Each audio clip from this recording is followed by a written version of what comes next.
He understood the war he was about to start and feared it more than anyone else. Long before the first aircraft rose from Japanese carriers, Isoroku Yamamoto knew what a conflict with the United States would mean. He had studied America closely. He had lived there. He had watched its industry, its population, its capacity to absorb loss and turn it into power. And because he understood it, he warned against the war he would later be ordered to fight. Yamamoto was not driven by ideology. He was driven by calculation. He believed that if war came, it would have to be decided quickly, violently, decisively, before American strength could fully awaken. There would be no long struggle, no gradual escalation, only a narrow window where shock and momentum might buy Japan time it did not truly have. Pearl Harbor was born from that belief. It was not an act of recklessness. It was an act of desperation wrapped in precision. Yamamoto planned the attack knowing it could not win the war. He planned it to delay defeat, to cripple the Pacific Fleet long enough for Japan to consolidate its gains and force a settlement before reality closed in. The strike was bold, innovative, and devastating.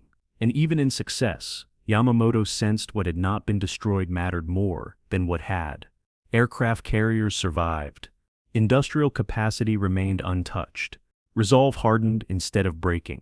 From that moment on, Yamamoto commanded a war he believed could no longer be controlled. As head of the combined fleet, he fought with brilliance and restraint in equal measure. He valued training, experience, and coordination over spectacle. He understood naval aviation not as a novelty, but as the future, and built his strategy around it years before others caught up. But the Pacific War did not remain static. Losses mounted. Experienced pilots vanished. American shipyards produced faster than Japan could replace. At Midway, Yamamoto gambled again. Not out of arrogance, but out of necessity. He needed a decisive blow before the balance tipped beyond recovery. What followed was catastrophe. In a matter of hours, Japan lost the core of its carrier force, and the irreplaceable veterans who made it effective. From that moment forward, Yamamoto fought a delaying war. He adjusted strategy. He spread risk. He tried to preserve strength where possible. But the momentum was gone. The enemy he had warned against was now fully awake, moving forward with patience, depth, and overwhelming production. Yamamoto's final months were marked by duty rather than hope. He continued to inspect frontline units. He continued to lead from close range. He continued to project confidence even as the strategic horizon darkened. When his aircraft was intercepted and shot down in 1943, it was not just the death of a commander. It was the loss of the one man who had truly understood the war Japan had chosen to fight. The history of Isoroku Yamamoto is not a simple tale of villain or hero. It is a tragedy of foresight ignored, of brilliance constrained by politics, of a commander who knew the limits of power and was forced to test them anyway. He reminds us that understanding a war does not always grant the ability to stop it, and that some of the most consequential figures in history are those who see disaster clearly and are still carried into it by forces beyond their control. Tonight, we return to that life lived under calculation and constraint, to the plans drawn across oceans, to the battles fought with diminishing options, to the admiral who warned, struck, and ultimately fell in a war he never believed could truly be won. This is the history of Admiral Isoroku Yamamoto. Before we continue, let me pause for a moment and hear from you. Where in the world are you tuning in from right now, and what time is it for you there? Is this a late-night listen, an early morning start, or a quiet moment carved out just for history?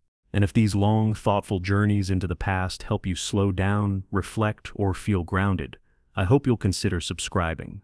Every subscription helps keep this calm, in-depth style of storytelling alive.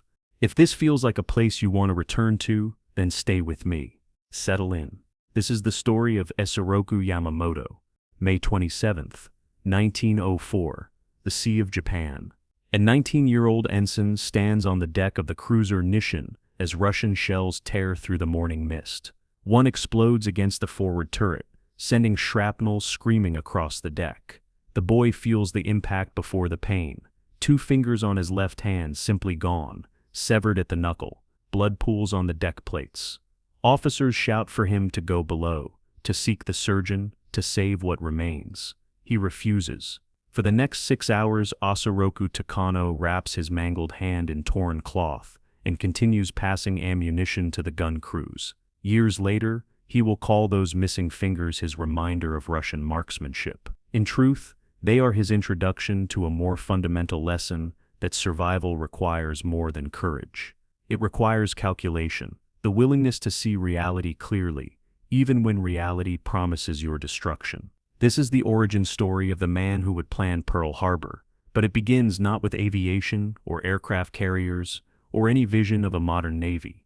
It begins with a boy from the mountains, the sixth son of a schoolteacher in Nagaoka, a castle town where samurai tradition ran deeper than pragmatism. Born in 1884, in the same decade Japan was forcing itself into modernity at gunpoint, Isoroku grew up in a world of contradictions. His father taught classical Chinese literature while warships were being built in Yokohama. His family honored codes of loyalty and death before dishonor, while the nation industrialized at a pace that left traditions smoking in the foundries. The boy absorbed both worlds completely. He could recite poetry about cherry blossoms and calculate the ballistic trajectory of a naval shell. He believed in the samurai code of Bushido, service, sacrifice, loyalty unto death. But he also believed in mathematics, in engineering, in the cold logic of probability. This made him dangerous, not to his enemies, not yet, but to the comfortable certainties of the world he was born into. The Battle of Tsushima made him. Japan's navy destroyed the Russian Baltic Fleet in what remains one of the most decisive naval victories in history. 38 Russian ships engaged, 21 sunk, 7 captured. Japanese losses, 3 torpedo boats. It was a humiliation so complete that it redrew the balance of power in Asia overnight. Young Isoroku, bleeding on the deck of Nishin, watched the remnants of the Russian fleet burn on the horizon and understood something his instructors at the Naval Academy had never quite articulated. Modern warfare was not about honor or courage or the warrior spirit. It was about preparation, concentration of force, and the ruthless exploitation of enemy mistakes. The Russians had sailed halfway around the world with a tired fleet, inferior gunnery, and divided command. They were doomed before the first shot was fired. Admiral Togo simply executed the mathematics. This lesson burned deeper than any wound. But the real transformation came later, across the Pacific, in a country most Japanese officers viewed with a mixture of fascination and contempt. In 1919, now Lieutenant Isoroku Yamamoto, having been adopted into the Yamamoto samurai family at age 32, arrived at Harvard University. The Navy had sent him to study English and observe American society. What he found exceeded observation. It became obsession. It became obsession. He rented a small room near campus and spent his nights filling notebooks with factory statistics, production numbers, oil output, steel tonnage, railway capacity. The figures staggered him. America produced more steel in a month than Japan produced in a year. A single Ford plant in Detroit manufactured more vehicles than all of Japan's industry combined. The country had barely mobilized for the Great War and had emerged as an industrial colossus. Yamamoto walked through the Harvard Library and realized, with the clarity of mathematical proof, that war between Japan and America would be suicide. He traveled during school breaks, always studying, always calculating. In Texas, he visited oil fields where a single day's production exceeded Japan's yearly imports. In Pittsburgh, he toured steel mills that operated 24 hours a day, feeding an appetite for expansion that seemed limitless. He wrote to colleagues back in Tokyo, trying to communicate the scale of what he was witnessing. The letters read like warnings. Anyone who has seen the auto factories in Detroit and the oil fields in Texas knows that Japan lacks the national power for a naval race with America, he wrote. We would be betting our national existence on a contest we cannot win. His superiors filed the reports and continued planning for Pacific expansion. Some things cannot be communicated through words on paper. Some truths must be witnessed to be believed. Yamamoto had witnessed. He would spend the rest of his life trying to make others see. He stayed in America for 2 years, from 1919 to 1921, and the experience transformed him in ways beyond strategic calculation. He learned to love jazz music. He became an expert poker player, spending long nights at the embassy playing cards with American naval officers. The game fascinated him, the mathematics of probability, combined with the psychology of reading human behavior. He saw parallels to naval warfare. Both required calculating odds, managing limited resources, and knowing when to fold a losing hand. His American opponents liked him. He was funny, self-deprecating, generous in defeat. They taught him American slang, and he taught them Japanese drinking songs. These friendships would haunt him later, when the men laughing across the poker table became the admirals he was trying to kill. But in those Harvard years, the friendships felt genuine. He respected Americans. More than that, he understood them in ways his colleagues back home never would. He saw their confidence, their innovative spirit, their terrifying capacity for industrial production. He also saw their weaknesses: overconfidence, lack of preparation, a peacetime military that had grown soft. These observations would later form the foundation of his most audacious plan. When he returned to Japan in 1921, he found a navy caught between centuries. Senior admirals still believed the decisive battle would be fought between lines of battleships, dreadnoughts hammering each other with massive guns until one side broke. They had learned this doctrine from the British. They worshipped at the altar of big guns and heavy armor. Yamamoto, armed with his American observations and his Tsushima experience, began arguing for something radically different: naval aviation, aircraft carriers, long-range strike capability. The future of war, he insisted, would not be decided by ships pounding each other at 15,000 yards. It would be decided by aircraft attacking from 200 miles away, before the enemy battleships even saw your fleet. His colleagues thought him insane. Some called him a heretic. The battleship faction within the Navy considered him dangerously influenced by Western thinking. They were partially right. He had been influenced by Western thinking, specifically by American thinking about innovation and adaptation. But he remained thoroughly Japanese in his ultimate goals. He wanted Japan to be strong, independent, able to defend itself in a predatory world. He simply understood that strength required evolution, not tradition. The 1920s and early 30s were his proving ground. As head of the Naval Aviation Department from 1934 onward, he transformed Japanese naval air power from an afterthought into a spearhead. He pushed for the development of long-range fighters despite fierce resistance from the battleship faction. He championed carrier doctrine when most admirals still saw carriers as fleet scouts, not strike platforms. He demanded rigorous training standards. Pilots needed 700 hours of flight time before qualifying for carrier operations. American pilots at the time needed half that. He was building an elite force, a cutting edge that could strike first and strike hard. But even as he built this capability, even as he refined the very weapons that would attack Pearl Harbor, he never stopped warning against war with America. It was a contradiction his subordinates struggled to understand. How could a man prepare so meticulously for a conflict he insisted they couldn't win? The answer lay in that 19-year-old boy on the deck of Nishin, bleeding and calculating. Yamamoto understood the difference between tactical capability and strategic possibility. You could have the best pilots, the best aircraft, the best plan, and still lose if the underlying mathematics were against you. His years in America had shown him those mathematics. Japan imported 80% of its oil. America produced 40% of the world's oil supply. Japan's industrial capacity was roughly 5% of America's. Japan could train 100 new pilots per month. America could train 1,000. These were not abstract numbers. They were the equations of national survival, and they added up to one inescapable conclusion: Japan could win battles but would lose the war. By the mid-1930s, Yamamoto was one of the most powerful officers in the Imperial Navy and one of the most isolated. He had seen too much. He understood too much. And understanding in the Japan of the 1930s was becoming dangerous. His missing fingers had never stopped hurting. Not really. Cold weather made the stumps ache. He would unconsciously rub the scarred knuckles during stressful meetings, a nervous habit his staff learned to recognize. But the physical reminder of Tsushima served a deeper purpose. It kept him honest. Every time he looked at his left hand, he remembered that battles were not won by spirit or courage or determination. They were won by preparation, by superior force properly applied, by cold calculation. The samurai in him wanted to believe in honor and fighting spirit. The mathematician in him knew better. This tension between what he wanted to believe and what he knew to be true would define everything that followed. It would make him the architect of Japan's greatest tactical victory, and it would ensure that victory meant nothing at all.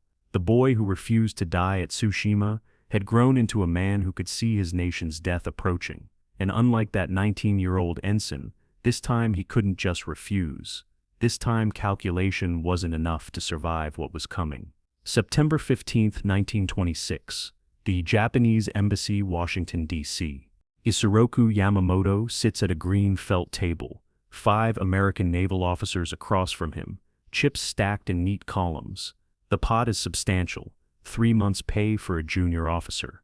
The American to his left, a commander named Halsey, raises aggressively. Another officer folds. Yamamoto studies his cards, calculates the odds, reads the micro-expressions flickering across Halsey's face. Then he pushes his chips forward. I call. Halsey flips his cards triumphantly. 3 jacks. Yamamoto shows his hand calmly.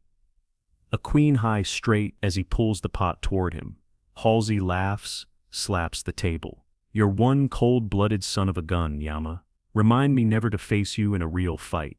The room erupts in laughter. Yamamoto smiles, but his mind is already calculating the next hand. Years later, after Pearl Harbor, Halsey will remember this moment and realize the Japanese admiral had been showing them exactly who he was all along. A man who calculated odds, who read his opponents perfectly, who never bluffed when the stakes were real. The poker games were more than recreation. They were Yamamoto's laboratory for understanding American psychology. From 1926 to 1928, serving as naval attaché to Washington, he spent his official hours touring naval facilities and attending diplomatic functions. But the real education happened at night, across poker tables in embassy back rooms and officers' clubs. He watched how Americans bet, how they bluffed, how they reacted under pressure. American officers played aggressively, trusting in their material advantage. They could always buy back in if they lost. They took risks because risks had usually paid off in their experience. They were optimistic by nature, shaped by a nation that had never known defeat on its own soil, had never starved, had never faced existential threat. This cultural confidence extended far beyond card games. Yamamoto saw it everywhere, in how casually Americans discussed their industrial capacity, in the assumption that material wealth translated automatically to military power, in the fundamental belief that America would obviously win any serious conflict, because America always won. He exploited these assumptions ruthlessly at the poker table. Let the Americans grow confident. Let them overbet their hands, then strike when they were committed, when the pot was too large to abandon. The strategy worked in cards. The question consuming Yamamoto was whether it could work in war, not whether Japan could defeat America in a long conflict. His factory tours had already answered that question with brutal clarity. But whether Japan could win early, decisively, so completely that America would negotiate rather than commit to total war. It was a gambler's strategy, an all-or-nothing bet based on psychological calculation rather than material strength. Every instinct told him it was madness. And yet, as he studied the Americans across the poker table, he began to see how it might be possible. If Japan struck first, struck perfectly, and made the cost of retaliation seem unbearable, perhaps. The factory tours reinforced both his hope and his terror. In January 1927, Yamamoto traveled to Detroit with a naval survey team. They visited the Ford River Rouge complex, a 1.5-mile-long industrial cathedral that consumed raw materials at one end and produced finished automobiles at the other. Yamamoto stood on an observation platform and watched the assembly line below. A bare chassis entered his field of vision. 100 seconds later, a complete car drove out under its own power. He timed it with his watch, counted the cars, calculated the daily production. Then he did the mathematics on Japan's entire automotive industry. Ford's River Rouge plant alone produced more vehicles in a single day than all of Japan produced in a month. The realization physically staggered him. He gripped the railing, suddenly dizzy. One factory, one American factory. He pulled out his notebook and wrote, Japan produces what America produces in one day over an entire year. Later at the hotel, he expanded the calculation. If war came, America could convert this industrial capacity to military production. Tanks instead of cars, bombers instead of commercial aircraft. The scale of potential American military power, once fully mobilized, exceeded Japan's total industrial capacity by orders of magnitude. He kept traveling, kept documenting, kept building his case. In Texas, he visited oil fields where derricks stretched to the horizon like steel forests. A single field produced more oil in a week than Japan imported in months. The guides explained with casual pride that these were just the Texas fields. Oklahoma, California, and Louisiana had comparable production. Yamamoto asked technical questions, taking notes in meticulous Japanese characters. How many barrels per day? How quickly could production expand? What was the strategic reserve? The Americans answered openly. Why not? Japan and America were not enemies. They were rivals perhaps, competing for influence in Asia, but the idea of actual war seemed absurd. Yamamoto smiled and nodded and wrote down every number. That evening, he calculated Japan's vulnerability. The nation imported 85% of its oil, most from American-controlled sources. If America imposed an embargo, Japan's oil reserves would last approximately 18 months in peacetime, 6 months in war. After that, nothing. The fleet would be anchored, the aircraft grounded, the trucks and tanks immobile. You could not fight a modern war without oil, and America controlled the oil. He documented everything in formal reports sent back to Tokyo. The memos grew increasingly urgent. Anyone who has seen the auto factories in Detroit and the oil fields in Texas knows that Japan lacks the national power for a naval race with America. He included production statistics, comparative analyses, strategic vulnerabilities. The response from naval headquarters was tepid acknowledgement and a subtle suggestion that perhaps the naval attaché was becoming too impressed by American propaganda. Yamamoto felt the familiar frustration of Cassandra, cursed to see the future and powerless to make others believe. But he continued reporting, continued warning, continued building his case. If war came, he wanted the record to show he had tried to prevent it. Not for vindication, he understood that the losers don't get to write history, but for his own conscience. So he could tell himself, in the dark hours after midnight, when the doubts crept in, that he had done everything possible to avoid catastrophe. The Geneva Naval Conference in 1927 brought these tensions into sharp relief. Yamamoto attended as technical advisor to the Japanese delegation. The conference aimed to extend the Washington Naval Treaty limits, capping battleship and carrier construction to prevent another arms race. Japan demanded parity with America and Britain, equal tonnage limits for all three navies. The Anglo-American delegations refused. Japan was assigned 70% of their tonnage, a ratio based on strategic needs in 2 oceans versus 1, mathematically defensible, politically humiliating. Yamamoto sat in the conference halls and watched Japanese diplomats rage against the perceived insult. The fleet faction back in Tokyo used the Geneva failure as proof of Western prejudice, evidence that Japan would never be treated as an equal, justification for abandoning treaties and building without limit. Yamamoto saw something different. He saw America and Britain negotiating from a position of such overwhelming strength that they could afford to be generous. The 70% ratio wasn't humiliation. It was acknowledgement of cold reality. Japan couldn't build to parity even if the treaties allowed it. The industrial capacity simply didn't exist. His poker games during the conference weeks took on new intensity. The American and British officers he played against, some he'd known for years now, were supremely confident. They joked about Japanese posturing, made casual references to American industrial might, spoke of the Pacific as an American lake defended by an unbeatable navy. Yamamoto won consistently, reading their tells, exploiting their overconfidence.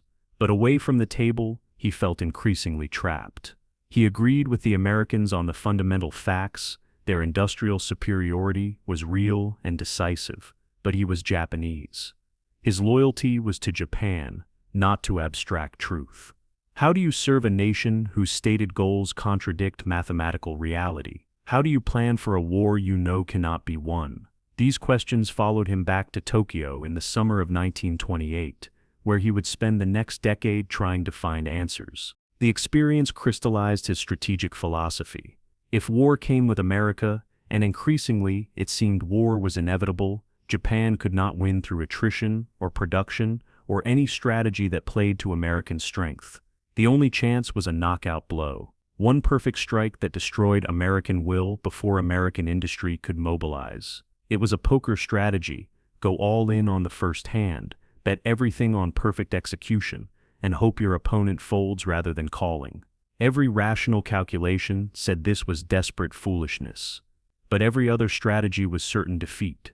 Sometimes, in poker and in war, you played the only hand available, even knowing the odds were against you, even knowing that one mistake, one piece of bad luck, one unpredictable variable would cost you everything. Yamamoto returned to Japan, having learned American industrial capacity, American psychology, and American weaknesses. He had also learned something about himself, that he was willing to bet his nation's existence on a single roll of the dice. Not because he believed it would work, but because every alternative led to certain doom. The gambler's education was complete. Now came the question of whether he had the courage or the recklessness to make the bet. The poker games haunted him in unexpected ways. He remembered the Americans laughing, buying another round, losing with good humor because there was always another game tomorrow.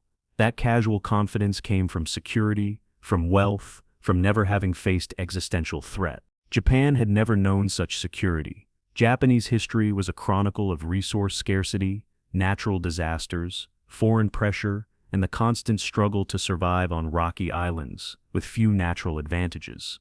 Americans played poker like men who could afford to lose. Japanese played when they played at all, like men betting their last coins.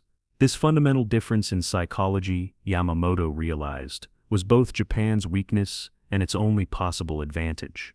America would have to be shocked into action. Japan was already desperate. Desperation could be channeled into focused aggression. American complacency could be exploited. For a little while, for 6 months, maybe a year. And then the mathematics would reassert themselves, and desperation wouldn't matter anymore. These were the calculations that kept Yamamoto awake in his quarters aboard the training ship in Tokyo Bay, watching the lights of the capital and wondering if anyone else saw what he saw. The answer increasingly was no. And that isolation would define everything that followed. February 26, 1936. Naval Ministry Building, Tokyo. Snow falls softly on the compound as gunfire erupts 3 blocks away. Army officers, young zealots of the Kodoha faction, are attempting a coup. They've already assassinated the finance minister. The Lord Keeper of the Privy Seal is dead. The Prime Minister has escaped through a rear window moments before soldiers burst into his residence. Admiral Yamamoto stands at his office window, watching smoke rise from the direction of the Imperial Palace. His secretary enters, face pale. "Sir, there's a list. Officers to be eliminated. Your name is on it." Yamamoto doesn't turn from the window. "How many are targeting me?" "At least 4 groups we know of, sir. Ultra-nationalist societies. They call you a Western sympathizer. A traitor." Yamamoto finally looks at his secretary, and his expression is unreadable. "Then they understand me better than my own colleagues do. I have always been a traitor to foolishness. The coup will fail. The perpetrators will be executed. But the death threats against Yamamoto will continue for the next 5 years. The prophet who sees disaster approaching is always hated more than the fools driving toward it." The battle lines had been drawn years earlier, but they crystallized in the aftermath of the London Naval Conference of 1930. Yamamoto had argued for accepting the treaty limits, not because he liked them, but because Japan couldn't afford an unrestricted building race. The fleet faction, led by ultra-nationalist admirals, saw any treaty limit as humiliation. They demanded Japan withdraw from all naval limitations and build to absolute supremacy in the Pacific. Their slogan was simple: 80,000 tons or nothing. They wanted capital ship tonnage equal to America and Britain combined. It was mathematically impossible. Japan's industrial capacity couldn't produce the steel, but the fleet faction wasn't interested in mathematics. They were interested in honor, in respect, in refusing to accept second-tier status. Yamamoto attended the strategy sessions and felt like a mathematician trying to explain calculus to poets. They spoke different languages. His language was production statistics and fuel capacity. Theirs was warrior spirit and national destiny. The conflict went deeper than ships and tonnage. It was a struggle over Japan's fundamental direction. The fleet faction represented the old guard. Traditional militarism, Pan-Asian expansion, contempt for Western materialism, belief in spiritual strength, overcoming physical disadvantage. They quoted samurai maxims and ancient battles where Japanese forces had triumphed against numerical superiority. Yamamoto represented uncomfortable modernity, technical expertise, Western-style analysis, willingness to acknowledge hard truths about industrial capacity. He quoted production figures and resource calculations. To the fleet faction, he was everything wrong with the modern Navy, too educated, too westernized, too willing to accept Japan's limitations. The fact that he was usually correct in his assessments only made him more insufferable. Nobody likes the prophet who predicts failure, especially when that prophet has statistics to back him up. His appointment as head of the Naval Aviation Department in 1934 gave him institutional power to implement his vision. He used it ruthlessly.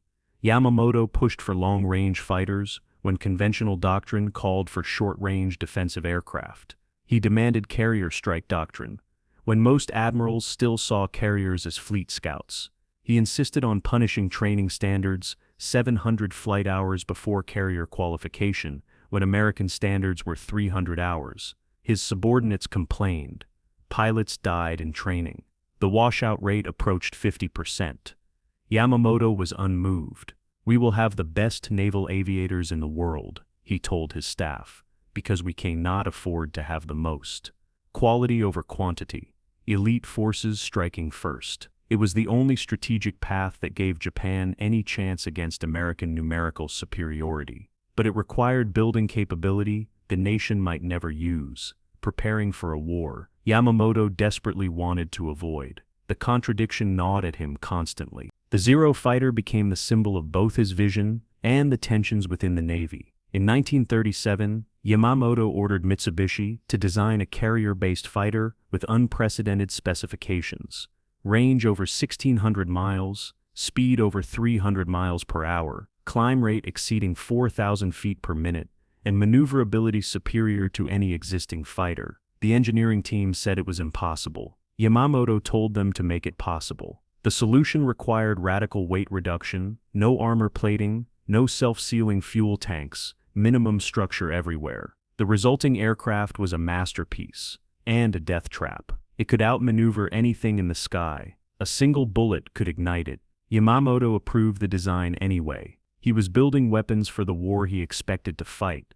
A short, sharp conflict decided by elite pilots in technical superior aircraft. He wasn't building for a long war of attrition where pilot protection mattered more than performance. Later, when the war dragged on and replacement pilots couldn't be trained fast enough, the Zero's fragility would become catastrophic. But in 1937, Yamamoto made the only choice his strategy allowed. The death threats escalated through the late 1930s. Ultra-nationalist groups accused him of undermining the Army's China expansion. Right-wing newspapers called him an American sympathizer. Anonymous letters arrived at his office describing how he would be killed, stabbed in a crowd, shot from ambush, poisoned at a state dinner. The Navy assigned him round-the-clock security. 2 guards in the hallway outside his quarters. Escort vehicles whenever he traveled. Bodyguards screening every visitor. Yamamoto hated it. He was a naval officer, not a politician. His job was planning and strategy, not dodging assassins. But he understood the dynamic. Japan in the 1930s was consuming itself with paranoid nationalism. Anyone perceived as moderate, as Western-influenced, as unwilling to support unlimited expansion became a target. Reasonableness was treason. Caution was cowardice. The moderates were being purged from every institution, murdered, intimidated into silence, or sidelined into irrelevant positions, which made his appointment as Commander-in-Chief of the Combined Fleet in 1939 both a promotion and an exile. On paper, it was the most prestigious post in the Navy, commanding all Japan's frontline forces. In reality, it removed Yamamoto from Tokyo, from policy discussions, from any ability to influence the strategic decisions being made. The fleet faction officers who hated him had maneuvered perfectly. They couldn't fire him, he was too prominent, too capable, too respected by the officer corps. But they could promote him sideways, giving him tactical command while isolating him from grand strategy. Yamamoto understood exactly what had happened. He had won every technical argument and lost every political battle. He would command the most powerful fleet Japan had ever assembled, but he would have no voice in deciding whether or when that fleet went to war. The prophet had been given an army, but the zealots controlled the temple. His warnings became more explicit and more futile. In a 1939 memo to the Naval General Staff, he wrote, "To fight America is to fight the whole world." He meant it literally. American GDP exceeded all of Europe's combined. Its industrial capacity dwarfed Japan's by a factor of 10. It had unlimited resources, secure supply lines, and geography that made it invulnerable to attack. Fighting America meant fighting a colossus. Yet every strategic decision being made in Tokyo assumed war with America was both inevitable and winnable. The army was pushing into China, creating conflicts that would inevitably draw American opposition. The Navy was planning for Pacific expansion that challenged American interests directly. The civilians and government were being pushed aside by military factions that answered to no one. Yamamoto watched the momentum building and felt powerless to stop it. He was the nation's foremost naval strategist. He commanded the fleet, and he had less influence over Japan's course than a junior minister in the war cabinet. The most famous quotation attributed to Yamamoto came from this period, though the exact words are debated. Speaking to a Navy minister about war with America, he said something close to, "If ordered to fight, I can promise to raise havoc for 6 months to a year. After that, I can guarantee nothing." Some versions have him saying "run wild" instead of "raise havoc." Others place the conversation at a different time, but the essential meaning was consistent across all his private communications. Japan could win early, decisively, if everything went perfectly. After 6 months, American production would overwhelm any early advantage. After a year, defeat became certain. The timeline was mathematical, not mystical. Oil reserves, pilot training pipelines, industrial capacity. Yamamoto had calculated it all, factored in best-case scenarios, and arrived at the same inescapable conclusion: 6 months of possible victory, then slow strangulation. His colleagues heard 6 months of victory and discounted the rest. They wanted to believe spirit could overcome statistics. Yamamoto knew better. He had seen Detroit. He had counted the oil derricks in Texas. He knew what was coming. By 1941, he had been effectively silenced. His opposition to war was well known and completely ignored. He commanded the combined fleet, but attended none of the critical policy meetings where war was being decided. The fleet faction had won completely. Japan would withdraw from all treaty limits. It would ally with Nazi Germany despite Yamamoto's warnings that this guaranteed American hostility. It would move into Indochina despite American oil being Japan's lifeline. Every decision made perfect sense if you believed in Japanese spiritual superiority and divine destiny. Every decision was suicidal if you believed in mathematics and industrial capacity. Yamamoto had built the most powerful naval aviation force in the world. He had trained elite pilots to perfection. He had designed doctrine for carrier warfare that was years ahead of any other navy, and all of it would be thrown away in a war he knew Japan could not win. The prophet's punishment was to watch his prophecy come true, and worse, to be forced to implement it. The final irony came in the form of an order. If war came with America, Yamamoto was to plan the opening strike. The zealots who had sidelined him, who had ignored his warnings, who had maneuvered to limit his influence, they needed his genius to plan the war he had tried to prevent. Because for all their nationalism and spiritual fervor, they understood that beating America required more than courage. It required the kind of technical brilliance and strategic calculation that only Yamamoto possessed. So they ordered the prophet to engineer their doom. And Yamamoto, dutiful officer that he was, obeyed. Not because he believed it would work, but because refusal would simply result in someone less capable planning the operation. At least if he designed the attack, Japan would have the best possible chance in those 6 months he had calculated. After that, mathematics would reassert itself, and no amount of planning would matter. The boy who had survived Tsushima by clear-eyed calculation was about to stake his nation's existence on a desperate gamble. And unlike 1904, this time there was no Russian incompetence to exploit. This time the enemy understood odds too. April 1st, 1939.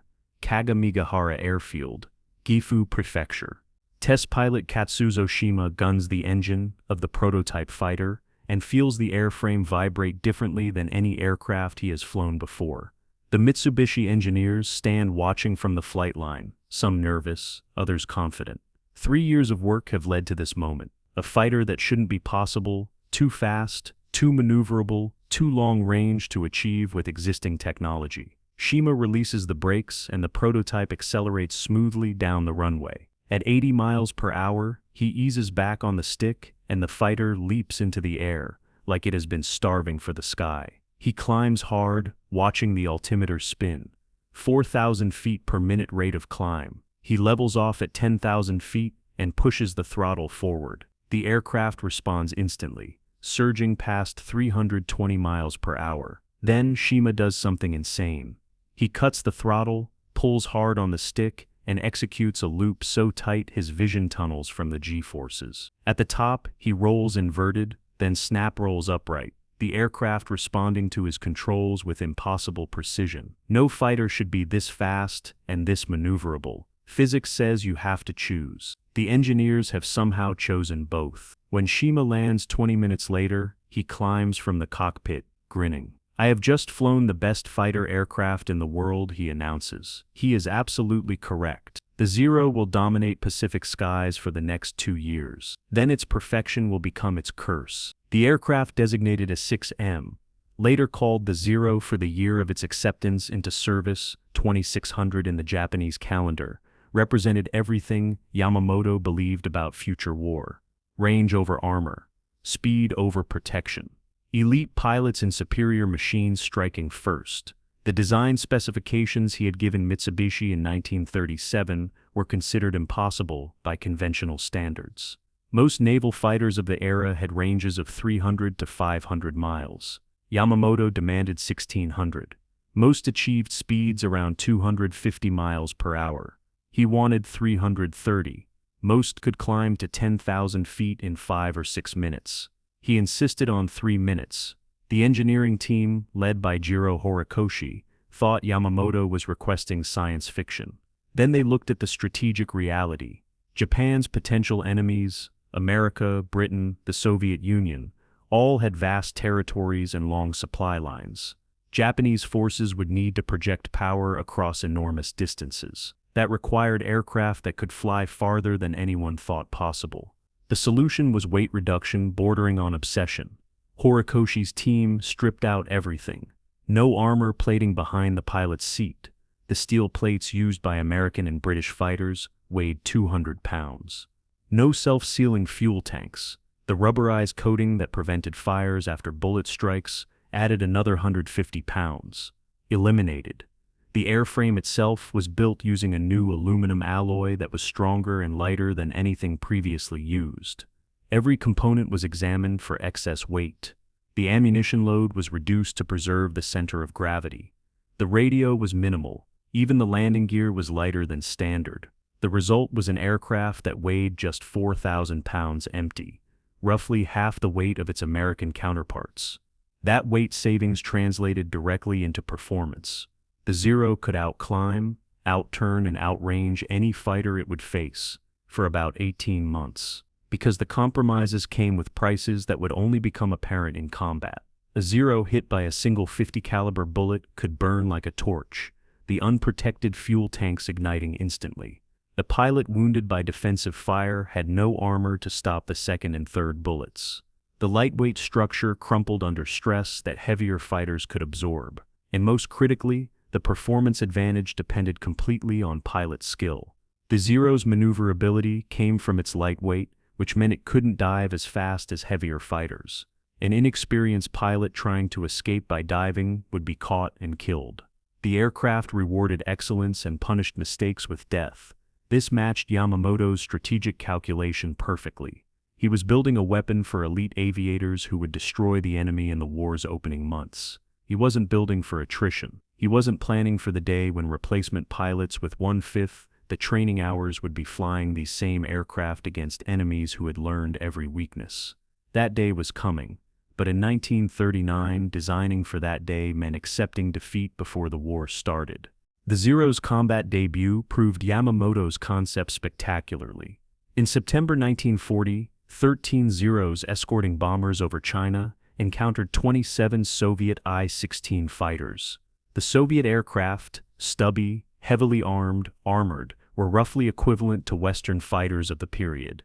The combat lasted 18 minutes. All 27 Soviet aircraft were shot down. Zero losses, none. Not one Zero was even seriously damaged. The Chinese and Soviet pilots couldn't believe what they were seeing. The Japanese fighters were impossibly fast, impossibly agile. They struck from beyond visible range, maneuvered in ways that seemed to violate physics, and vanished before defensive fire could connect. Yamamoto received the combat reports and allowed himself a rare moment of satisfaction. The weapon worked exactly as designed. Then he read the pilot names and frowned. These were elite flyers, men with 700 to 1,000 flight hours each. Irreplaceable experts. Japan was producing perhaps 150 new pilots per year at this training standard. America was ramping up to produce 1,000 per month. The mathematics reasserted themselves. Quality over quantity worked until you ran out of quality. Intelligence reports from China filtered slowly to the West. American and British observers interviewed Chinese pilots, studied wreckage, compiled descriptions of the Japanese fighter. The reports seemed like propaganda. No single-engine fighter could fly 1,600 miles. The fuel load alone would make it too heavy to dogfight effectively. No aircraft could achieve both 330 miles per hour speed and 4,000 feet per minute climb rate. The maneuverability descriptions were dismissed as panic and exaggeration. Chinese and Soviet pilots were claiming Japanese fighters could loop inside their turning radius, which was aerodynamically impossible for any aircraft that size. Western intelligence filed the reports and marked them as unreliable. Yamamoto read the Western dismissals and smiled grimly. The Americans and British didn't believe the Zero existed because they couldn't imagine making the design compromises necessary to build it. They valued pilot protection. Their engineers would never strip out armor and fuel tank protection to save weight. This cultural difference, willingness to sacrifice protection for performance, was both Japan's tactical advantage and its strategic death sentence. The production numbers told the real story. By December 1941, when war began, Japan had approximately 420 Zeros in service. The aircraft industry could produce roughly 20 per month under wartime conditions. Total Japanese aircraft production for 1941, 8,861 aircraft of all types. American production the same year, 19,433 aircraft. In 1942, those numbers would grow to 8,600 Japanese aircraft versus 47,836 American. The Zero was the best fighter in the Pacific at the moment war began. But the moment war began was the only moment that mattered in Yamamoto's strategy. He needed Japan to strike so hard, so perfectly, that the war ended before American production could mobilize. The Zero gave him the tactical edge to make that strike possible. But every Zero lost was effectively irreplaceable. Every elite pilot killed represented years of training that couldn't be compressed or accelerated. The mathematics were unforgiving. Yamamoto understood this more clearly than anyone. In the months before Pearl Harbor, he gathered his senior aviation officers for war games aboard his flagship. They rehearsed carrier operations, strike planning, fighter tactics. Yamamoto watched his pilots and felt a strange mixture of pride and grief. They were magnificent, the best naval aviators in the world, flying the best fighter in the world, trained to a standard no other nation matched. And he was about to expend them in a war that couldn't be won. The officers would glance at their admiral during breaks and wonder at his expression. He looked like a man watching his sons prepare for suicide, which in a sense he was. He had built this force, knowing exactly what would happen to it. 6 months of supremacy. Maybe a year if everything went perfectly. Then the mathematics would catch up. American production would overwhelm Japanese quality. Replacement pilots wouldn't have the training hours. The technological edge would narrow as American engineers studied wrecked Zeros and designed counters. Everything Yamamoto had built would be consumed in the first year of war, and after that, there would be nothing left but slow defeat. He never spoke these thoughts aloud. His staff needed confidence, not fatalism. But in his private correspondence, the doubts bled through. In a letter to a friend, written in October 1941, he described the Zero as a magnificent weapon for the war we want to fight, not the war we will get. The distinction was subtle but critical.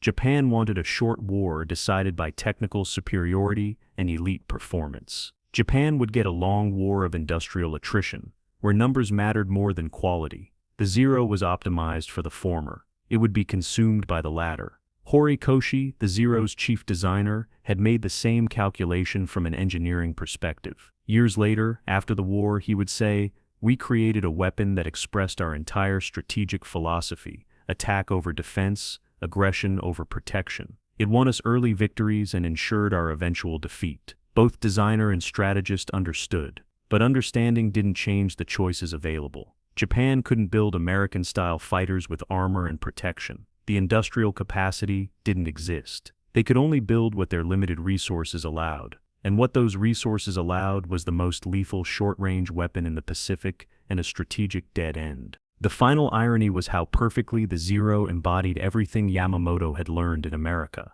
He had studied American industrial production and concluded Japan couldn't win an attrition war. So he designed for a knockout blow, elite forces and superior equipment, striking before the enemy mobilized.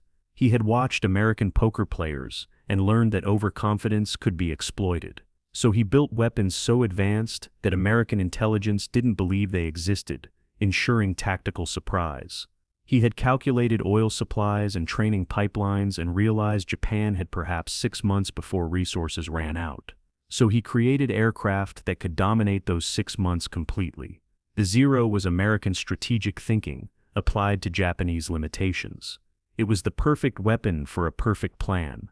But perfection, Yamamoto knew from his years in America, was an illusion. No plan survived contact with reality. No calculation accounted for every variable. The Zero would fail eventually, not because it was poorly designed, but because it was designed for conditions that couldn't last. The boy from the mountains had grown into the empire's greatest strategist, and that strategist was building the instruments of his nation's doom with full knowledge of what he was doing. The 0 hour had arrived, and the only thing more impressive than the weapon was the cold clarity with which its creator understood its limitations. October 16, 1940. Combined Fleet Headquarters, Yokosuka Naval Base. Admiral Yamamoto reads the cable from Tokyo and feels something inside him go cold. Japan has signed the Tripartite Pact, formal alliance with Nazi Germany and Fascist Italy. The document commits the signatories to mutual defense. If any one nation goes to war with the United States, all three go to war. Yamamoto sets the paper down and stares at his desk for a long moment. His staff officers are celebrating in the outer office, toasting what they see as a strategic masterstroke. Yamamoto picks up his pen and writes in his diary, "Madness. We have just guaranteed war with America." Later that evening, his chief of staff finds him standing at the window, looking out over the darkened harbor where the fleet rides at anchor. "Sir, the officers are asking if you'll join the celebration." Yamamoto doesn't turn around. "Tell them their admiral is engaged in planning for the funeral of our nation. That is celebration enough." The chief of staff retreats quietly. Some truths are too heavy to share. Some burdens must be carried alone. The path to disaster had been visible for months, each step pushing Japan closer to conflict. Yamamoto knew it couldn't win. In July 1940, the United States had imposed limited oil embargoes in response to Japanese aggression in China. Yamamoto immediately calculated the timeline. At current consumption rates, Japan's strategic oil reserve would last 24 months in peacetime, perhaps 6 months in war. Oil was everything. The fleet couldn't sail without it. Aircraft couldn't fly. Trucks couldn't transport supplies.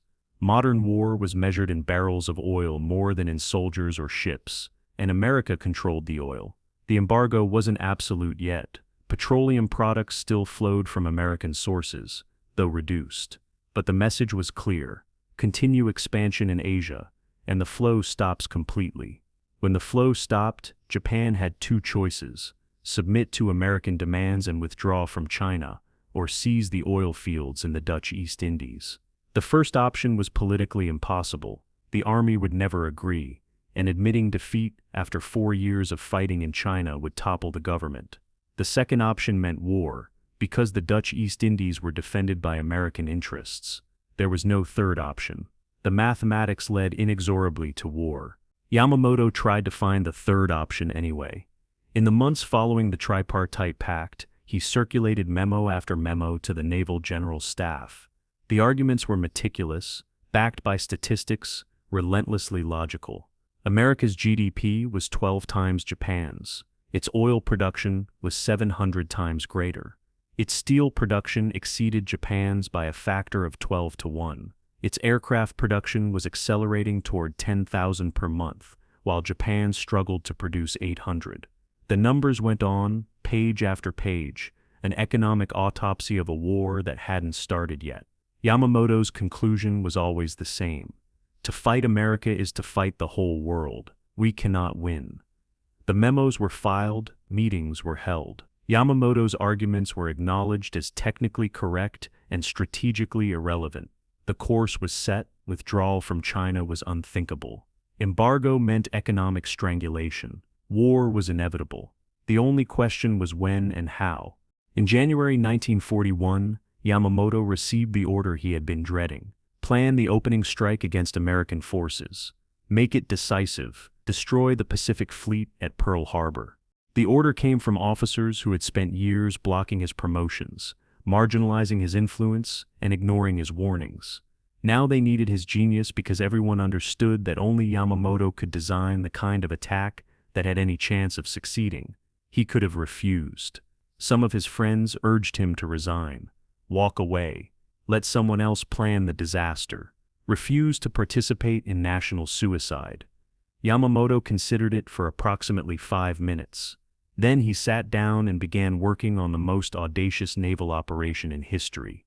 Not because he believed it would work in the long term, but because refusal meant someone less capable would plan the attack, and that meant even the 6 months of possible success would be squandered. If Japan was going to commit national suicide, Yamamoto would at least ensure it had the best possible final moments. The planning consumed him completely. He moved his headquarters to the battleship Nagato and worked 18-hour days through the spring and summer of 1941. The operation would require 6 aircraft carriers steaming 3,500 miles undetected across the Pacific. It would require hitting multiple target types simultaneously: battleships, carriers, air bases, in a window of perhaps 90 minutes before American forces could organize response. It would require weather conditions, allowing approach and visual concealment. It would require the American carriers to be in port. If they were at sea, the entire strategic concept failed. The variables were staggering. The probability of success was alarmingly low. Yamamoto refined plan after plan, wargamed scenario after scenario, pushed his staff to account for every possible contingency. And through it all, he carried the knowledge that even if everything went perfectly, even if they achieved total surprise and sank every American ship in harbor, it would only delay the inevitable by months. His private writings from this period reveal a man in spiritual agony. To his friend Admiral Takechi Hori, he wrote, "Japan's oil stockpile will last 2 years at most in wartime. How can we fight America for 2 years? Let alone 10 years. To Navy Minister Koshiro Oikawa, he was more direct. I can promise to raise havoc for 6 months to a year. After that, I have utterly no confidence. I hope you will make every effort to avoid war with America." The ministers read his letters and continued planning for war. They heard 6 months of success and treated the rest as excessive caution. Yamamoto realized they weren't listening, or rather they were listening only to the parts that supported the decision already made.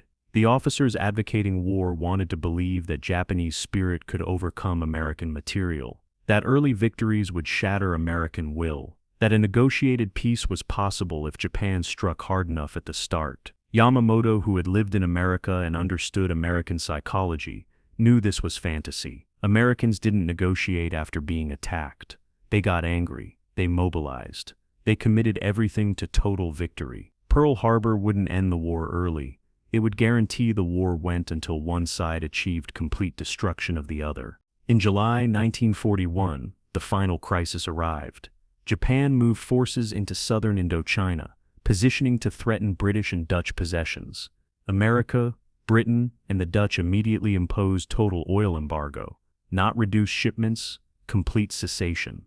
Japan's oil reserve began the inevitable countdown. At current consumption, 6 months. Under wartime conditions, 3 months. The window was closing. Yamamoto issued a threat he never thought he'd make: approve his operational plan completely, or he would resign. It wasn't that he wanted to implement the plan. He knew it was ultimately futile. But if war was inevitable, and if his resignation would only result in someone less capable planning the operation, then his duty was to give Japan the best possible chance in those few months before mathematics crushed everything. The Naval General Staff approved his plan. Yamamoto sat in his cabin aboard Nagato and realized he had just ensured there would be no turning back. Once preparations began at this scale, cancellation became politically impossible. He had argued against war for 20 years, and his final action was to make war inevitable. The November conferences that decided Japan's fate happened without him. He commanded the fleet, but he attended none of the critical cabinet meetings where war was voted on. The officers who had marginalized him for years ensured he remained isolated at sea while they made the final decisions. Yamamoto read the transcripts later and recognized the pattern. Everyone speaking as if war was glorious, as if Japan's spiritual power mattered more than American industrial capacity, as if 6 months of early success guaranteed eventual victory. No one mentioned oil supplies running out. No one addressed how Japan would replace pilot losses. No one calculated how many carriers America could build per year versus how many Japan could build. The questions Yamamoto had raised for 2 decades went unasked in the room where war was decided. The prophet had been exiled from the temple precisely because his prophecies were too accurate. And now the zealots would lead the nation over the cliff, using the very plan Yamamoto had designed to smooth their descent. His poker metaphor came to haunt him in those final weeks before war. He had told colleagues that fighting America was like betting everything on one hand when you couldn't afford to lose. Now he was being forced to make exactly that bet, not because he thought it would work, but because folding wasn't an option anymore. The pot was too large, the commitment too deep, the political momentum too strong. Japan would play the hand it had been dealt, and Yamamoto, for all his genius, couldn't change the cards. The best he could do was play perfectly and hope for a miracle that every statistical analysis said wasn't coming. In early December, when final orders were issued, his staff noticed their admiral had stopped arguing. He issued instructions with mechanical precision. He reviewed plans with cold efficiency. The passion was gone. He had become what the zealots needed, a brilliant technician executing their strategy without question. What they didn't see was the cost of that transformation. The man who had spent 20 years trying to prevent this war had been broken by the inevitability of it. He would plan perfectly, execute flawlessly, win the opening battles with devastating efficiency, and all of it would mean nothing, because the mathematics he had calculated in Harvard, in Detroit, in the Texas oil fields, would reassert themselves the moment the initial success faded. The man who couldn't say no had said yes to disaster, and that burden would haunt every remaining moment of his life. The final letter he wrote before the operation launched was to a former student, now serving as a junior officer. The letter was personal, reflective, completely unlike Yamamoto's usual crisp professional communications. In it he wrote, "I have accepted command of a war I do not believe in, planned an operation I know will ultimately fail, and will spend the rest of my life trying to salvage victory from certain defeat. Perhaps this is what leadership means, doing your duty even when your duty leads to disaster. Or perhaps I am simply a coward who lacked the courage to resign when resignation was the moral choice. History will judge me. But I cannot judge myself until I see how this ends. He sealed the letter, marked it to be delivered only in the event of his death, and filed it away. Then he returned to planning the perfect attack. The man who couldn't say no had one final task to complete. He would make sure that when Japan went to war, it would at least go perfectly, for 6 months, maybe a year. And after that, the mathematics would take over, and all his preparation would dissolve like smoke over an empty ocean. January 7, 1941. Commander-in-Chief's cabin, IJN Nagato. Captain Keimoto Kuroshima enters Admiral Yamamoto's quarters, carrying a folder marked Most Secret. Yamamoto looks up from the naval charts covering his desk, charts of the Hawaiian Islands. Kuroshima hesitates. "Sir, I've completed the preliminary assessment you requested. The staff, they think the idea is impossible." Yamamoto gestures for him to sit. "Explain impossible." Kuroshima opens the folder.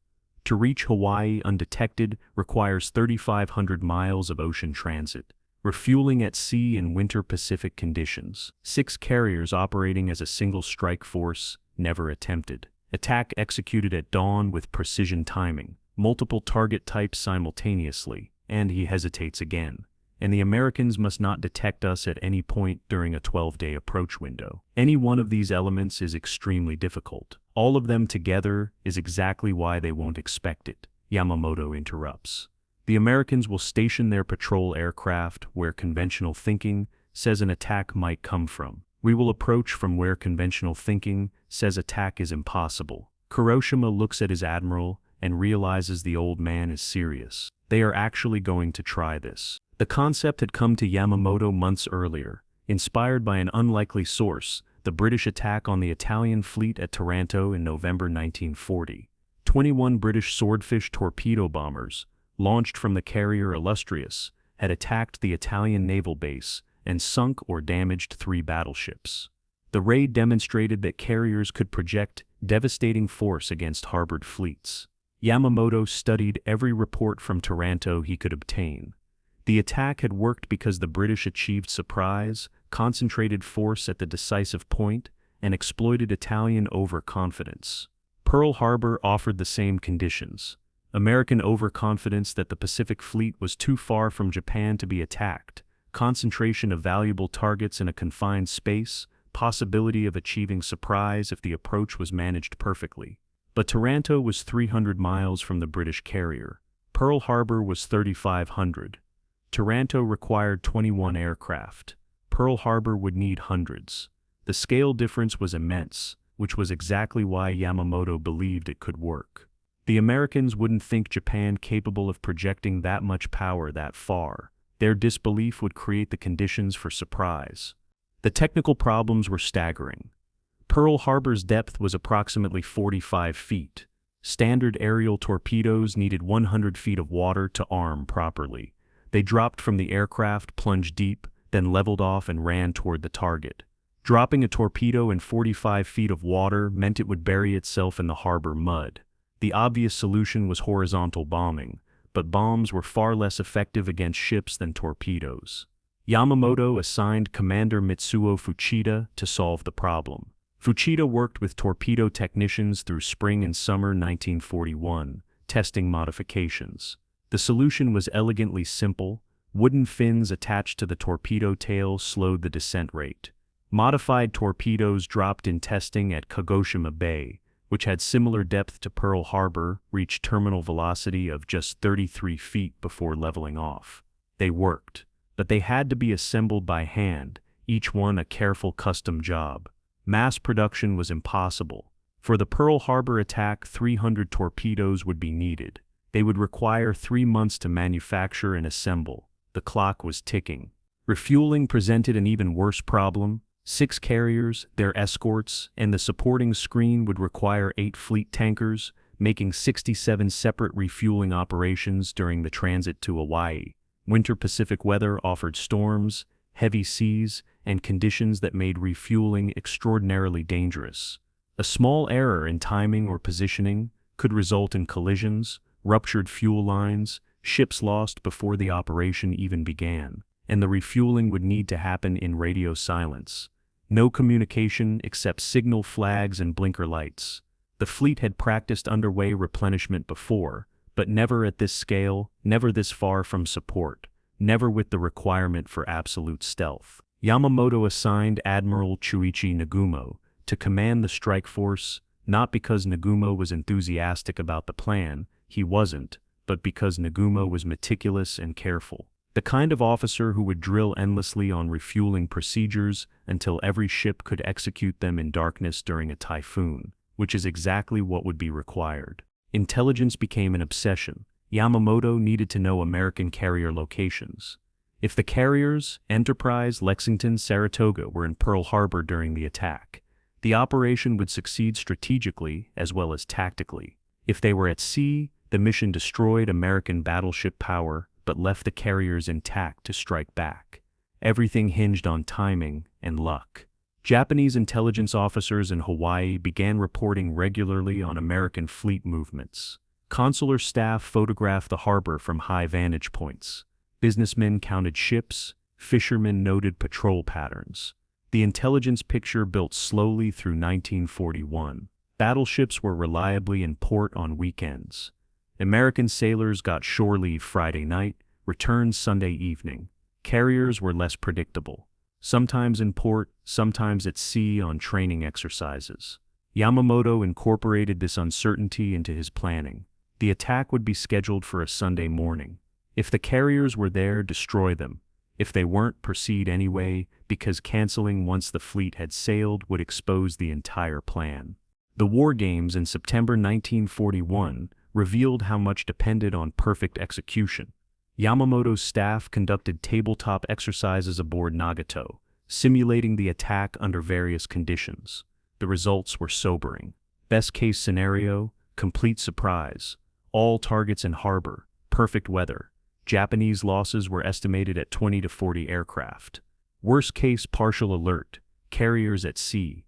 Bad weather disrupting formations, losses exceeded 100 aircraft, and possibly a carrier.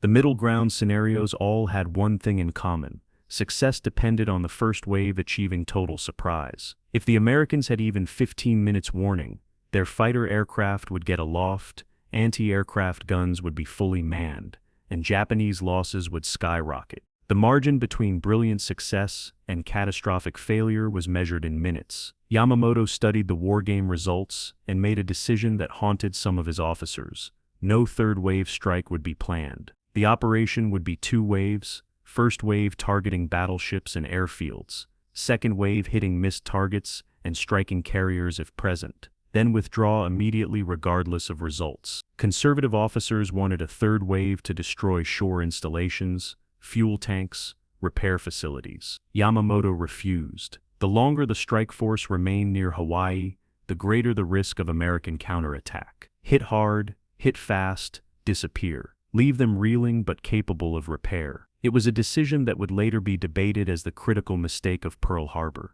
Through October and November, the pieces came together with mechanical precision. Pilots trained on mock-ups of Pearl Harbor constructed in Kagoshima Bay. The shallow water torpedoes were manufactured and loaded. The refueling procedures were drilled until every ship's crew could execute them in their sleep. Strike plans were refined. Target priorities were established: battleships first, then carriers if present, then cruisers and destroyers. The airfield strikes would focus on destroying aircraft on the ground. American fighters couldn't threaten the strike force if they never got airborne. Intelligence continued flowing from Hawaii. By late November, Yamamoto had a picture of American dispositions accurate to within hours. The Pacific Fleet maintained a predictable schedule. Patrol patterns were routine.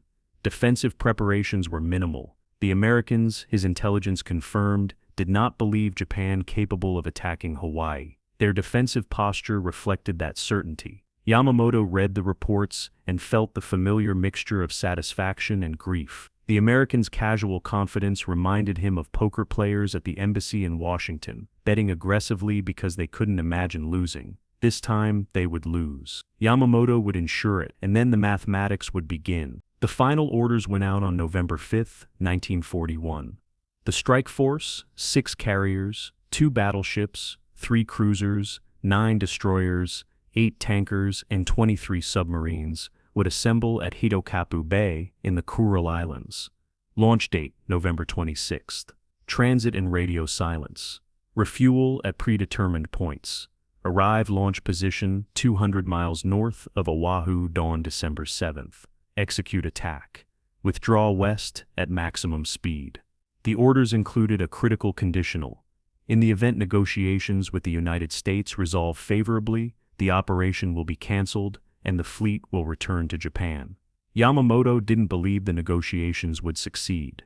Neither did anyone else involved. But the conditional gave civilian leadership a final chance to stop the machinery now in motion. It was a poker player's move, showing the opponent your cards one final time before the betting closed, giving them a chance to fold, knowing they wouldn't. Yamamoto didn't accompany the strike force to Hawaii. He remained at Kura Naval Base aboard Nagato, commanding from a distance, receiving reports via coded radio. Some historians later claimed this showed he lacked confidence in the operation.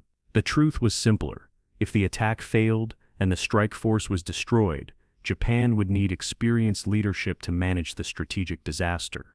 Yamamoto was too valuable to risk on a single operation, no matter how important, so he stayed behind and waited. On November 26th, he received confirmation that the strike force had departed Hitokapu Bay on schedule. On December 1st, after negotiations in Washington collapsed, he sent the final execute order via coded message: climb Mount Nitaka. The phrase meant proceed with attack. It was drawn from the name of the highest peak in the Japanese Empire, a symbolic choice. They were attempting the highest, most difficult objective imaginable. When the radio man confirmed transmission, Yamamoto dismissed his staff and stood alone on the bridge of Nagato, looking out over the dark waters of the inland sea. Somewhere to the east, across thousands of miles of ocean, the strike force was steaming toward Hawaii, toward immortality or disaster. He had planned perfectly. Now all that remained was execution, and luck, and the hope that 6 months of success would somehow, impossibly, be enough to change the mathematics he had calculated so carefully decades before. The weight of what he had done settled on him in the darkness. He had designed the operation that would start the war. Not just any war, a war he knew Japan would lose. The best-case scenario was temporary victory, followed by years of grinding defeat. The worst case was catastrophic failure that left Japan defenseless within months. There was no outcome where Japan emerged stronger from what was about to happen, and yet he had planned it anyway, refined it, made it possible. Because the alternative, letting someone less capable plan the attack, seemed worse. Because duty demanded it. Because by the time he received the order to plan Pearl Harbor, the political machinery driving toward war was already unstoppable. These rationalizations helped, a little. But standing on the bridge in the darkness, waiting for word from the strike force, Yamamoto couldn't escape the fundamental truth. He had become the instrument of the disaster he had tried for 20 years to prevent. The prophet had written the scripture of doom, and now all that remained was to watch it unfold exactly as he had calculated. 6 months, maybe a year. Then mathematics, then defeat, then judgment by history on the man who saw everything clearly and changed nothing at all. December 7th, 1941, 600 miles north of Oahu, 0530 hours. Commander Mitsuo Fuchida climbs into his Nakajima B-5N bomber on the pitching deck of the carrier Akagi. Dawn is still an hour away.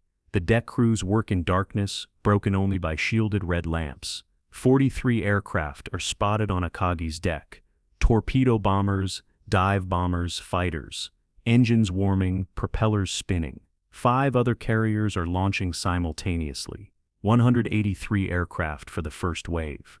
The largest carrier strike in history. Fuchida settles into his cockpit and checks his watch against the synchronized mission clock. Launch on schedule. Everything depends on timing now. The weather forecast had been perfect. Clouds at 8,000 feet providing concealment for the final approach. The reconnaissance plane that overflew Oahu 90 minutes ago confirmed the American fleet was in harbor. 8 battleships, but no carriers. Fuchida feels the slight disappointment. The primary targets aren't there. Then he focuses on the mission at hand. Even without carriers, the battle line of the United States Pacific Fleet rides at anchor below. They have no idea what's coming. At 0600, Fuchida's bomber lurches forward, accelerates down the wooden deck, and lifts into the darkness. Behind him, wave after wave follows. The flight to Oahu takes 90 minutes. Fuchida maintains radio silence, navigating by dead reckoning and the stars still visible above the cloud layer. The formation stays tight: 49 bombers, 40 torpedo bombers, 51 dive bombers, 43 fighters. Every pilot knows his target assignment. The plan calls for splitting into 5 groups on approach. One group for the airfields at Hickam and Wheeler, one for Ford Island, one for the battleships on the north side of Ford Island, one for the battleships along the southeast shore, and the fighters to establish air superiority and suppress defensive fire. At 0740, Fuchida breaks through the clouds and sees Oahu's north shore. His radio operator taps out the attack signal, 222, the first syllables of Tatsugeki, charge. Then, at 0753, seeing the harbor laid out below with ships perfect and still, Fuchida sends the most famous signal in Japanese naval history: Tora, Tora, Tora, Tiger, Tiger, Tiger. The code for complete surprise achieved. Yamamoto, listening 6,000 miles away aboard Nagato, receives the message and allows himself one moment of satisfaction. Then he begins calculating. They have perhaps 2 hours before the Americans organize a response. 2 hours to win or lose the operation. The first bombs fall at 0755. Dive bombers screaming down on Wheeler Field and Hickam Field, catching American aircraft parked wingtip to wingtip. The peacetime arrangement, designed to prevent sabotage, makes them perfect targets. Explosions ripple across the flight lines. P-40 fighters, B-17 bombers, observation planes, all consumed in fire before their pilots can reach them. Simultaneously, the torpedo bombers drop to minimum altitude, 40 feet above the water, and begin their runs on Battleship Row. This is what Yamamoto's entire strategy depends on. The modified torpedoes with wooden fins, dropped at 170 miles per hour from exactly 200 feet altitude into exactly 45 feet of water. The first torpedo hits USS Oklahoma on her port side, then another, and another. 5 torpedoes in 8 minutes. The 35,000-ton battleship rolls over and capsizes, trapping 400 men inside. USS West Virginia takes 7 torpedoes and settles into the harbor mud. USS California takes 2 and begins flooding. The torpedo attack is terrifyingly efficient. In the first 15 minutes, 4 battleships are sunk or sinking. Then, at 0810, comes the moment that defines the attack. A bomb possibly dropped by dive bomber pilot Tadashi Kusumi, though accounts differ, penetrates USS Arizona's forward deck and detonates in the ship's forward magazine. 1,000 tons of gunpowder detonate simultaneously. The explosion lifts the 32,000-ton battleship partially out of the water. The forward section disintegrates. Debris rains across the harbor. The blast is so powerful, it knocks men off their feet on Ford Island a quarter mile away. When the smoke clears, Arizona has settled on the bottom with her forward mast collapsed and fires raging amidships. 1,177 men died in that single explosion, more than half the total American casualties for the entire attack. It is the signature moment of Pearl Harbor, the image that will be seared into American consciousness and fuel rage for vengeance across 4 years of war. Yamamoto wanted to shock America into negotiation. What he achieves is fury beyond calculation. The American response when it comes is chaotic but brave. Individual gun crews, survivors from the initial attack, begin manning anti-aircraft batteries without orders. Sailors form bucket brigades to fight fires. Officers who were ashore scramble back to their ships through roads clogged with civilian traffic. At 0840, the second wave arrives, 167 aircraft, and finds a very different reception than the first wave. Anti-aircraft fire now fills the sky. American fighters, the handful that escape destruction on the ground, are engaging the attack formations. Lieutenant George Welch shoots down 4 Japanese aircraft before his P-40 runs out of ammunition. Ensign Manuel Gonzalez fires a 50 caliber machine gun from the listing deck of USS Pennsylvania until a bomb blast kills him. The Americans are defending desperately now, and Japanese losses climb. 9 aircraft from the first wave, 20 from the second wave. Not catastrophic, Yamamoto had planned for 40 to 60 losses, but enough to show the Americans weren't paralyzed. They were hurt, shocked, but not broken. Aboard Akagi, Admiral Nagumo faces the decision Yamamoto had anticipated: third wave or withdraw. Junior officers argue for a third strike. The fuel tank farms are untouched, 4.5 million barrels of oil sitting in above-ground tanks. One bomb could create an inferno that would cripple Pearl Harbor for 18 months. The submarine pens are intact, the repair facilities undamaged. 2 hours of additional strikes could complete the destruction. Nagumo listens to the arguments and calculates the risks. The American carriers, Enterprise, Lexington, Yorktown, are somewhere at sea. His force has been detected. Staying in these waters invites a counterattack. The strike force is 6 carriers loaded with Japan's best pilots and most advanced aircraft. Losing even one carrier here would be a strategic catastrophe worse than any gain from a third wave. At 11:30, Nagumo gives the order, recover aircraft and withdraw. Some historians will call this decision the critical mistake of Pearl Harbor. Yamamoto, when he hears, quietly agrees. Not because a third wave would have changed the war's outcome. The mathematics were already set. But because destroying the infrastructure would have bought more time. A few more months before American repair capacity restored the damaged ships. A few more months of those 6 months Yamamoto had calculated Japan might dominate. Now those months would be shorter. The final accounting comes in over the next 24 hours, as Nagumo's force races west at maximum speed. American losses: 4 battleships sunk, Arizona, Oklahoma, West Virginia, California. 4 battleships damaged, Nevada, Tennessee, Maryland, Pennsylvania. 3 cruisers damaged, 3 destroyers damaged, 188 aircraft destroyed. Japanese losses: 29 aircraft, 5 midget submarines, 64 men killed. By any tactical measure, Pearl Harbor is a devastating success. The American battle line, the core of Plan Orange, the American pre-war strategy for Pacific operations, has been effectively destroyed. The Pacific Fleet cannot operate offensively for months. Japanese forces can now expand through Southeast Asia with minimal naval opposition. The attack achieved surprise, concentrated overwhelming force, and executed with precision. It is everything Yamamoto planned, and it is, strategically, a complete failure. Because the carriers escaped, because the infrastructure survived, because America, rather than negotiating, is united in rage and committed to total war. Because everything Yamamoto feared about American psychology is proving true in the first hours after the attack. Yamamoto receives the damage reports aboard Nagato on the evening of December 7th. His staff officers are euphoric. They talk of the greatest naval victory since Tsushima. They toast the emperor and the success of the operation.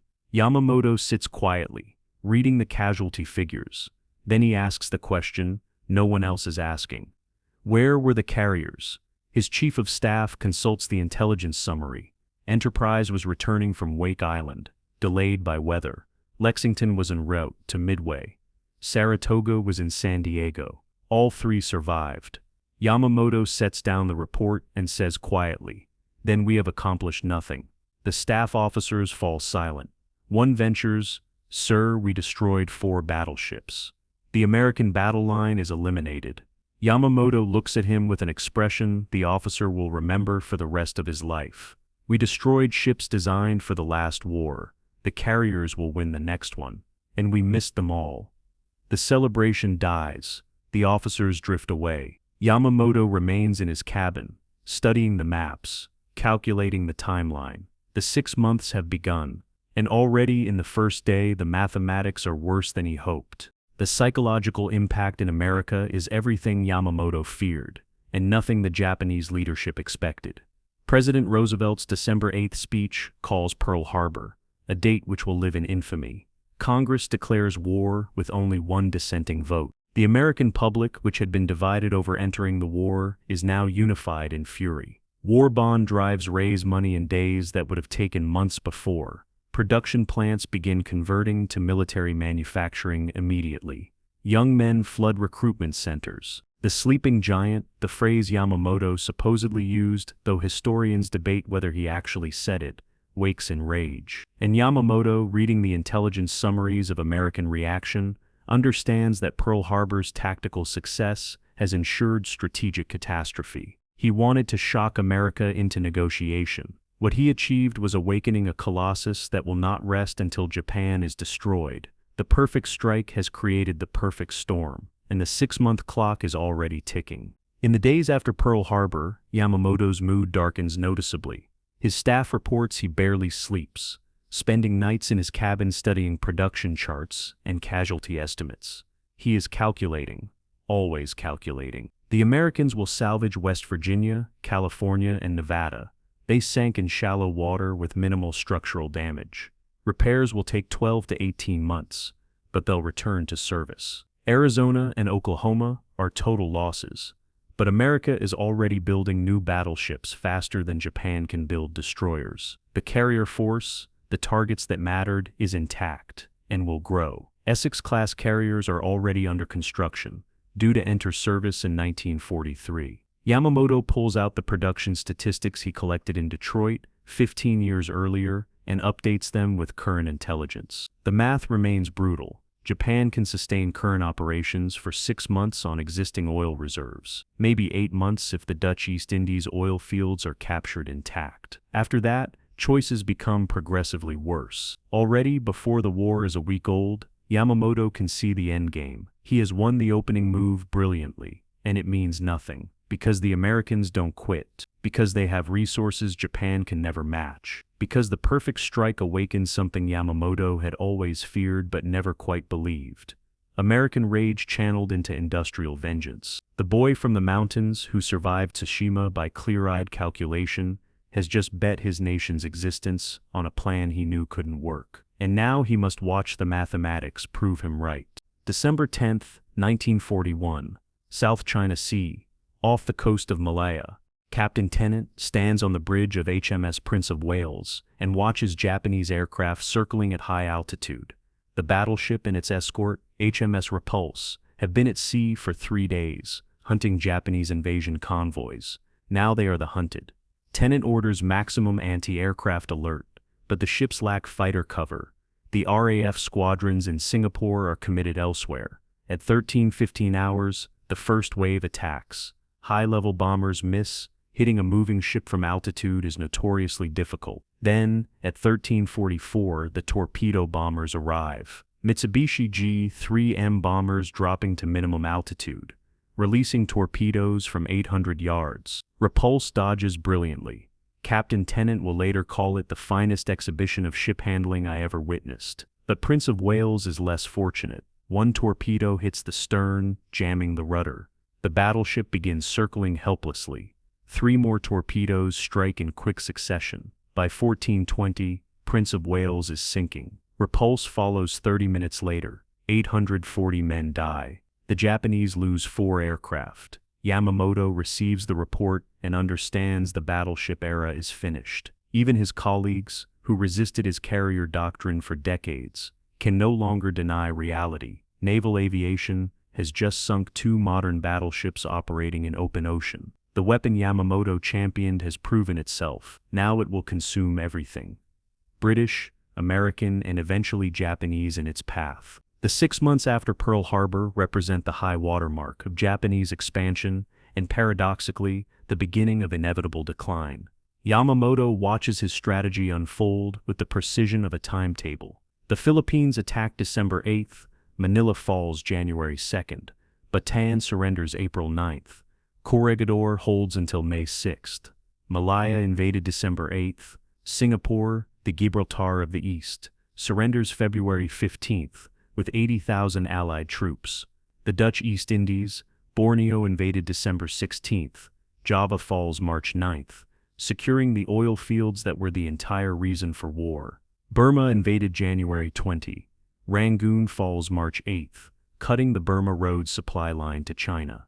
The conquests come with machine-like efficiency, each objective falling on schedule, each success feeding the next operation. Japanese forces advance so quickly that supply lines strain to keep up. By March 1942, Japan controls an area from the Indian Ocean to the Central Pacific, from the Aleutians to New Guinea. The Greater East Asia Co-Prosperity Sphere, the ideological justification for expansion, has become geographic reality. But Yamamoto sees what his celebrating colleagues miss.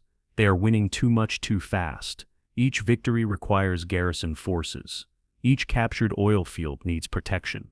Each conquered city demands occupation troops. The empire is stretching itself thin, extending defensive perimeters beyond sustainable limits.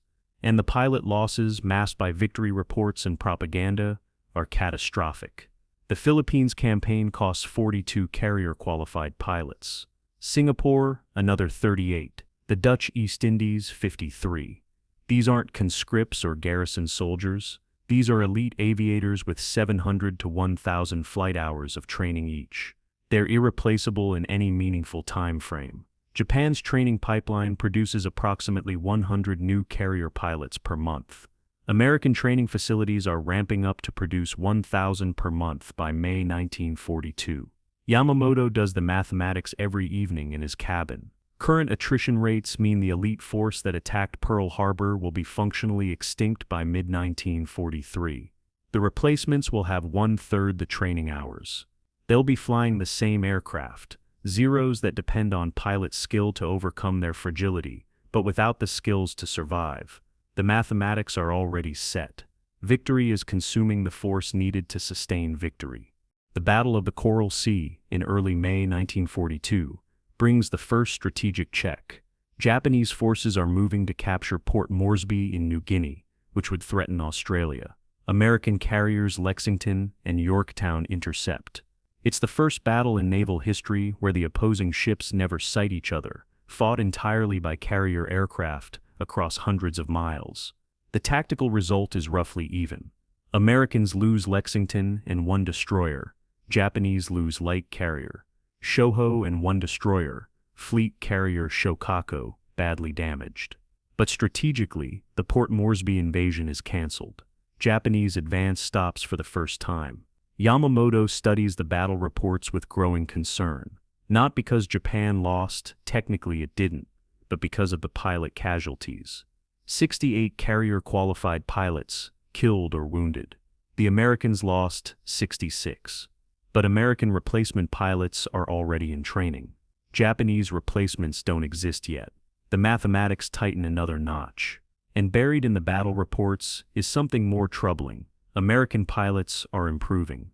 Early war reports showed green American aviators making basic mistakes, panicking under pressure, poorly coordinating attacks. Coral Sea reports show something different. Better formation discipline, improved tactics, more effective use of radar.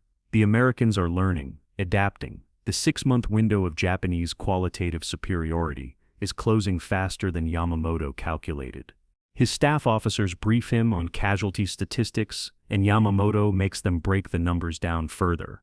Not just total pilot losses. He needs kill ratios, sortie counts, hours flown per surviving pilot. The statistics reveal a crisis masked by victory.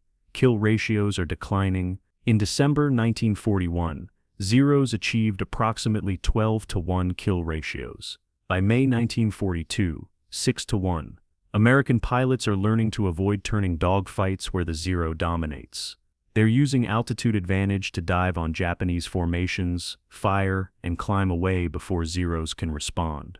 Boom and zoom tactics that exploit the Zero's one weakness: it can't dive as fast as heavier American fighters. Japanese pilots still win most engagements. But winning costs progressively more elite aviators, and every loss compounds the training deficit. Veteran pilots who survive are flying double or triple the sorties they flew in December, which increases fatigue and error rates, which increases losses in a feedback loop Yamamoto recognizes from his mathematical training. Systems under stress fail exponentially, not linearly. The pilot force is under stress. The exponential decline has begun. The oil situation provides slight relief. The only good news Yamamoto finds in the statistics. Japanese forces captured the Dutch East Indies oil fields largely intact. Engineers assess production capacity at 25 million barrels per year once damaged facilities are repaired. It's not enough. Japan needs 49 million barrels per year for full wartime operations. But it's vastly better than the zero domestic production Japan had before. The captured fields buy time, maybe a year beyond the original 6-month estimate before oil shortages cripple operations. But even this victory comes with complications. The oil fields are 6,000 miles from Japan. Tankers must make the round trip under American submarine threat. Already, American submarines are sinking 2 to 3 Japanese merchant ships per week. The rate will only increase as American production ramps up. Yamamoto looks at the fuel logistics charts and sees another mathematical trap. Japan fought the war for oil. Capturing the oil fields means holding them. Holding them requires ships and aircraft. Ships and aircraft consume the oil being captured. The empire is running to stand still, and American submarines are bleeding the tanker fleet with every month that passes. The math is elegant and merciless. Japan needed the oil. Getting it requires burning oil faster than the captured fields can supply it. In April, the Doolittle raid punctures Japanese euphoria and triggers the decision that will change everything. 16 B-25 bombers launch from USS Hornet, 650 miles from Japan, and bomb Tokyo, Yokohama, Kobe, Nagoya. The physical damage is minimal: 50 people killed, some buildings destroyed, a few industrial facilities hit. The psychological damage is catastrophic. The Japanese public believed the homeland was invulnerable. The emperor was told personally his safety was guaranteed. Now American bombers have struck Tokyo. The Navy is humiliated. How did American carriers approach within 600 miles undetected? Where were the patrol aircraft? How can the public be reassured? Yamamoto receives panicked messages from Tokyo demanding action. The army wants invasion of India to prevent future raids from the west. The Navy wants seizure of Midway Island to extend defensive perimeters eastward. Competing strategies, impossible to execute simultaneously, all driven by wounded pride rather than strategic calculation. Yamamoto sees the opportunity and the danger. Opportunity: use the crisis to force the decisive battle he knows Japan needs. Danger: forcing battle before ready, against enemies who are improving daily, in conditions less favorable than he wants. But the political pressure is overwhelming. Something must be done. Midway offers a solution. Seize the island, extend the defensive perimeter, and most importantly, draw American carriers into battle. The knockout blow Pearl Harbor failed to deliver. He pushes the Midway plan through Naval General Staff over significant objections. Critics point out the obvious problems: dividing forces for simultaneous operations in the Aleutians, inadequate intelligence on American carrier locations, complex multi-group fleet operations that violate concentration of force principles. Yamamoto himself taught. He overrules every objection. The plan proceeds not because it's ideal, but because waiting makes things worse. American production is accelerating. Pilot quality gaps are closing. Every month of delay favors the enemy. If Japan doesn't force decisive battle now, in May or June, when Japanese forces still hold qualitative advantage, when will the opportunity come? Never, is the answer Yamamoto calculates, but doesn't speak aloud. This is Japan's last chance at the decisive victory that might enable negotiated peace. Everything after this will be defensive operations, trading space for time, watching American material superiority slowly strangle Japanese resistance. The 6 months are almost over. Yamamoto needs one more perfect strike, and this time the American carriers must be there. The glory months mask decline in ways that will only become apparent later. Newspaper headlines trumpet victories. Radio broadcasts celebrate the expansion. Civilians celebrate the conquests. But in combined fleet headquarters, Yamamoto sees the real statistics. Merchant ship losses exceeding construction rates. Pilot attrition exceeding training pipeline output. American submarine activity increasing monthly. Intelligence reports of American fleet expansion.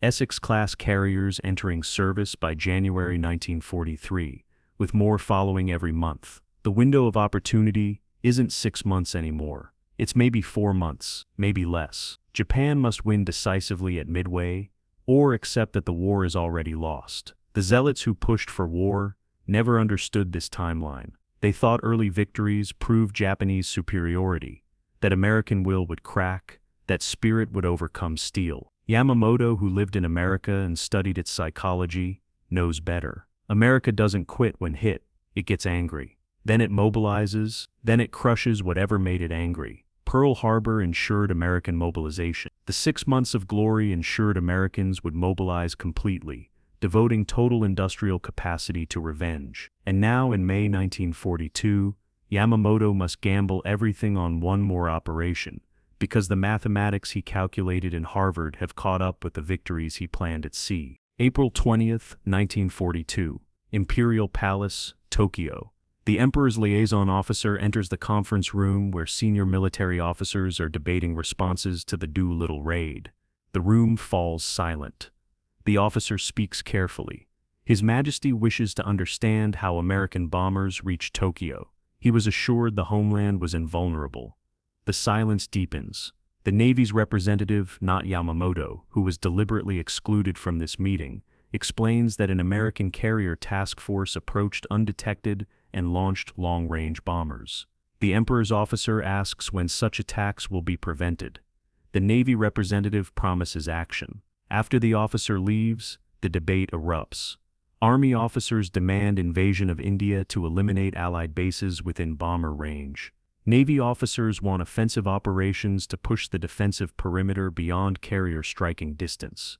Yamamoto present at later meetings after junior officers proved unable to answer strategic questions, listens to the chaos and realizes the opportunity has come. He can finally force the decisive carrier battle. But the forcing will require violating his own strategic principles, dividing forces, inadequate intelligence, complex operations against an enemy who is improving daily. The choice is between bad options and worse ones. Yamamoto chooses bad, because the alternatives have all become catastrophic. The Doolittle raid succeeded by exploiting a gap Yamamoto had warned about for years. Japan's defensive perimeter was too large to patrol effectively. The American carrier Hornet approached from an unexpected direction, launched at extreme range, and withdrew before Japanese patrol aircraft could intercept. 16 bombers caused minimal damage, but maximum humiliation. The raid proved that American carriers could strike the homeland, that Japanese defenses had gaps, that the invulnerability promised by 6 months of victories was illusion. Yamamoto understood immediately what the Americans had done. It was exactly what he would have done in their position. Find the weakness, exploit it, force the enemy to react. And now Japan would react exactly as the Americans expected, by overextending further, dividing forces, rushing into operations not fully prepared. The strategic initiative Japan had seized at Pearl Harbor was passing to America. The raid had cost the Americans 1 carrier's worth of bombers. All 16 B-25s were lost. After the raid, crews bailing out over China or ditching at sea. For that price, they had panicked Japanese leadership into exactly the kind of strategic mistakes that would lose the war. Yamamoto's Midway plan reflected brilliant tactical thinking and desperate strategic gambling. Seize Midway Island, a coral atoll 1,100 miles northwest of Hawaii, to extend Japanese defensive perimeter and draw American carriers into decisive battle. Supporting operations would seize Kiska and Attu in the Aleutians, diverting American attention and forces. The plan required 4 separate operational groups: the Aleutian Strike Force, the Midway Invasion Force, the Midway Carrier Strike Force, and the main body, with battleships commanded by Yamamoto himself. Over 200 ships, 11 battleships, 8 carriers, deployed across thousands of miles of ocean. It was the largest naval operation Japan had ever attempted, and it violated every principle of concentration Yamamoto had learned at Tsushima and taught throughout his career. He was dividing his forces against an enemy who could now concentrate.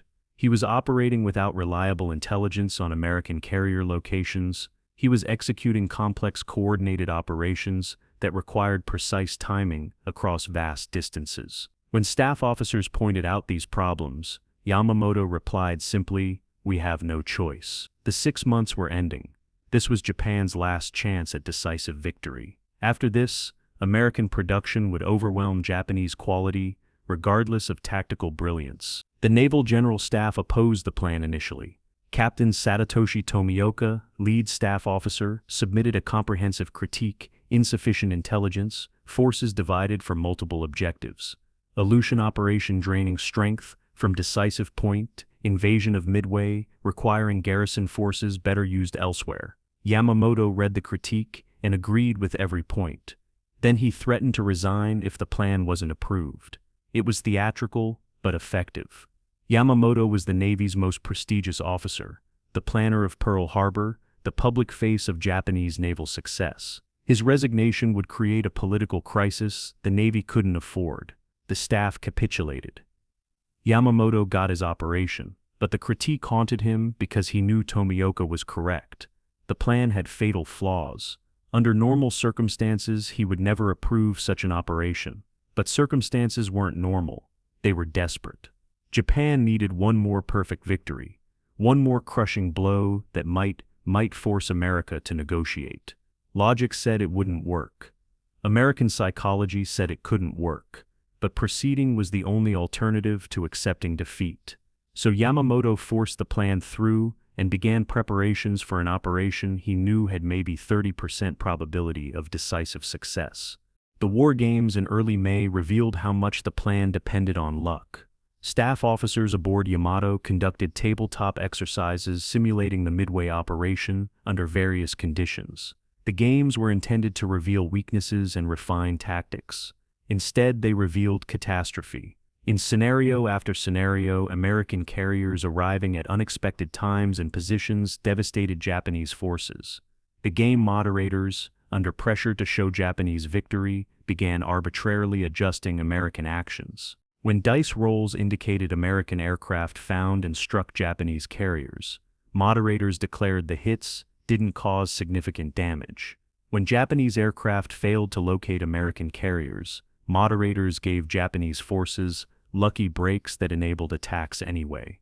The games became farce victories achieved by changing rules rather than tactics. Yamato watched silently, saying nothing while his staff manufactured favorable outcomes. After the final game showed Japanese victory through increasingly absurd moderator intervention, Yamato dismissed everyone except his chief of staff. "You understand those games proved we will lose at Midway," he said quietly.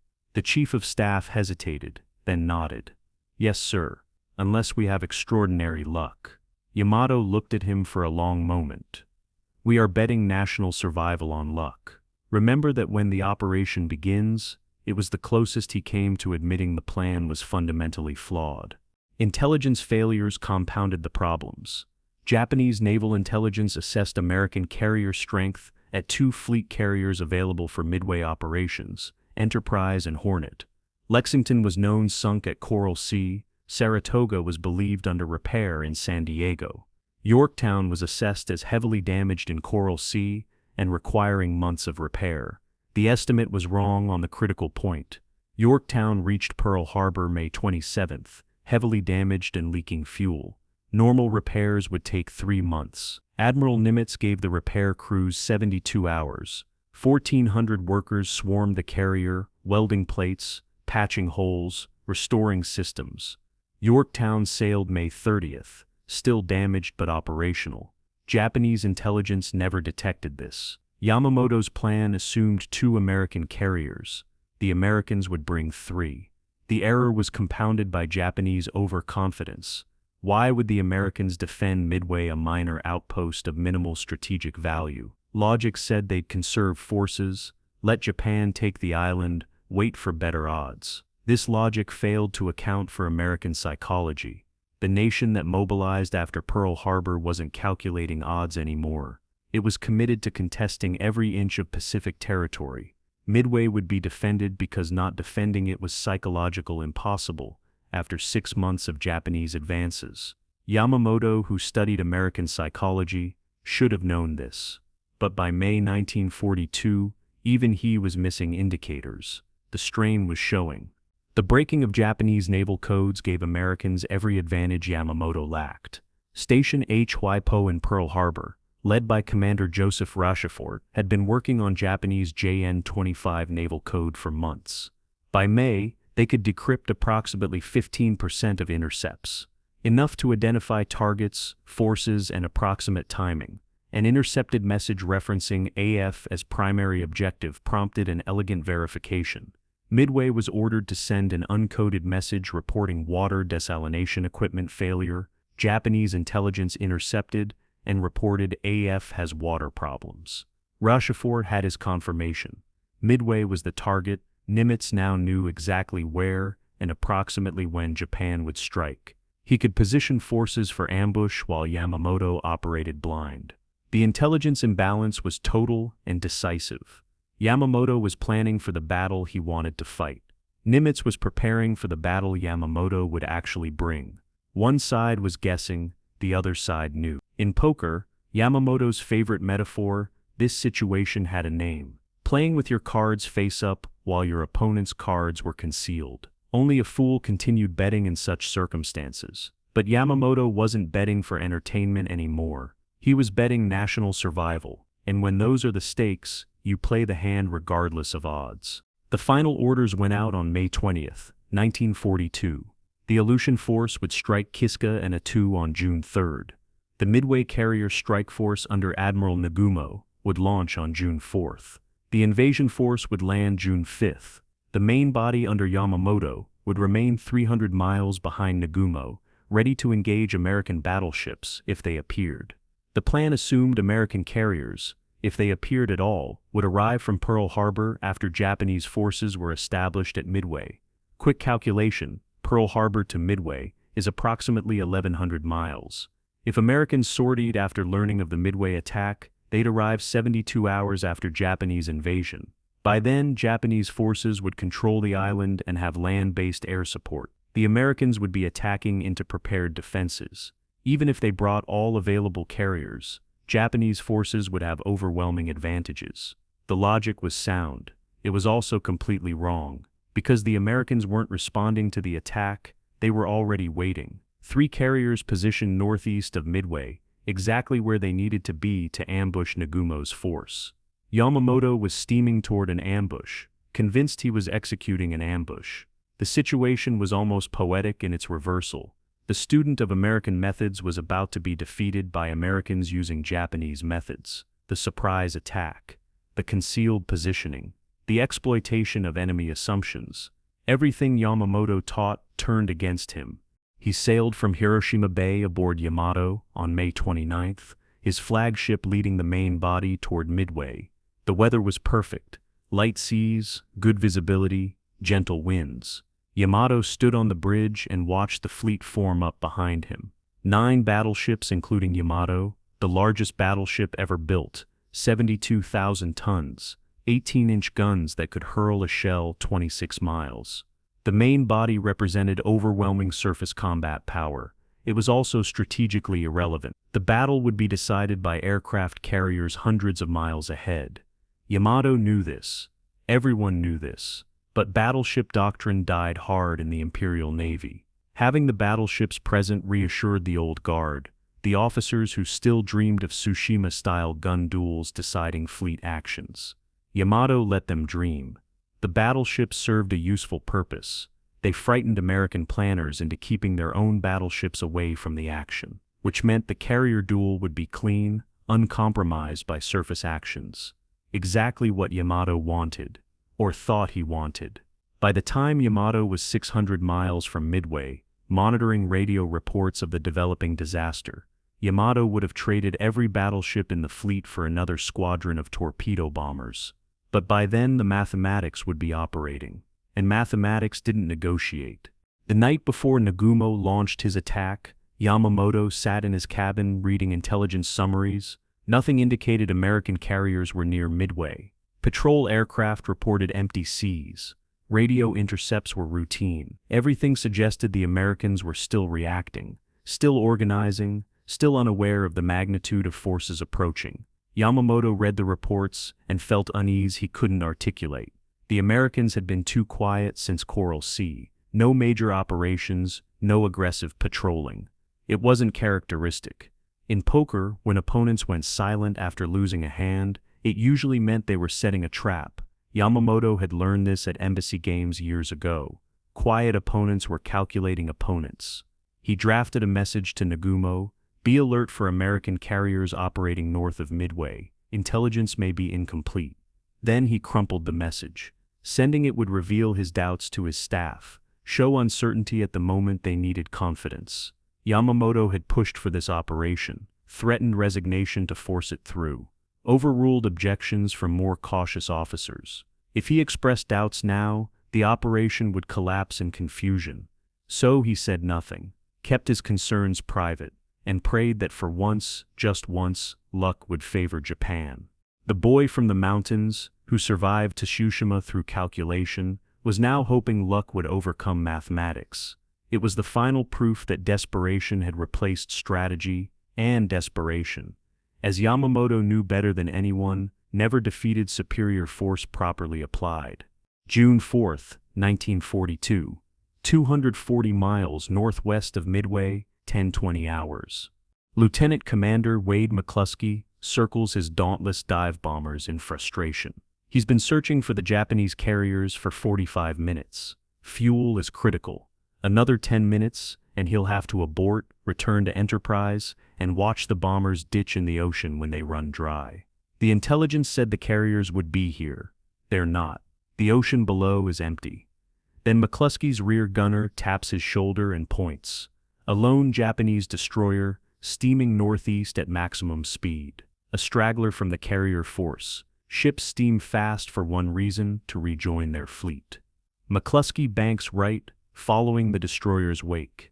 At 10:22, he breaks through thin clouds and sees them. 4 carriers, perfect formation, less than 15,000 feet below. All 4 are recovering aircraft, decks crowded with planes, fuel hoses connected, ordnance carts everywhere. The carriers are maximally vulnerable. McCluskey doesn't hesitate. He rolls inverted, pulls through, and dives. 37 dauntless bombers follow. The 5 minutes that follow will decide the Pacific War. The Japanese carriers had been caught at the worst possible moment through a series of cascading failures that would have seemed impossible in any war game. Admiral Nagumo had launched his first strike against Midway at 0430, 108 aircraft, to suppress the island's defenses before the invasion force landed. The strike damaged Midway but didn't neutralize it. At 0700, the strike commander radioed, "There is need for a second attack." Simultaneously, Nagumo's reconnaissance aircraft reported 10 ships sighted, appear to be American, but the scout aircraft didn't identify carrier presence, just ships. Nagumo faced a decision. His reserve strike force of 93 aircraft was armed with torpedoes for attacking ships. If he held them in reserve and American carriers appeared, he could launch immediately. But if the Midway defenses weren't suppressed, the invasion force would face strong opposition. Nagumo made the decision Yamamoto probably would have criticized. He ordered the reserve strike rearmed with bombs for a second Midway attack. 93 aircraft, each needing torpedoes removed and bombs loaded. The process would take approximately 1 hour. At 0820, the scout aircraft clarified, "Enemy force accompanied by what appears to be carrier." Too late. The rearmament was already underway. Torpedoes were being removed. Bombs were being hauled up from magazines. Aircraft were being respotted on the hangar deck. Nagumo ordered the process reversed. Rearm again with torpedoes for ship attack. The hangars became chaos. Bombs lay on the deck waiting to be struck below. Torpedoes were being hauled back up. Fuel hoses were connected to aircraft because the Midway strike force was now returning and needed to land immediately. They were running out of fuel. The carriers turned into the wind to recover aircraft. At precisely this moment, decks crowded with aircraft, fuel hoses connected, torpedoes and bombs scattered across hangars. American dive bombers appeared overhead. The timing was so perfect, it seemed like cosmic judgment. Yamamoto's entire strategy depended on operational flexibility, quick response, concentrated force. At the critical moment, his forces were divided, confused, and vulnerable. The mathematics were about to assert themselves. McCluskey's first bomb hit Kaga at 10:22. The bomb penetrated the flight deck just aft of the forward elevator and detonated in the upper hangar among rearming aircraft. Secondary explosions followed immediately. Torpedoes with no safety fusing detonated, igniting fuel from ruptured hoses, cooking off ammunition from open ordnance lockers. Within seconds, the entire hangar was an inferno.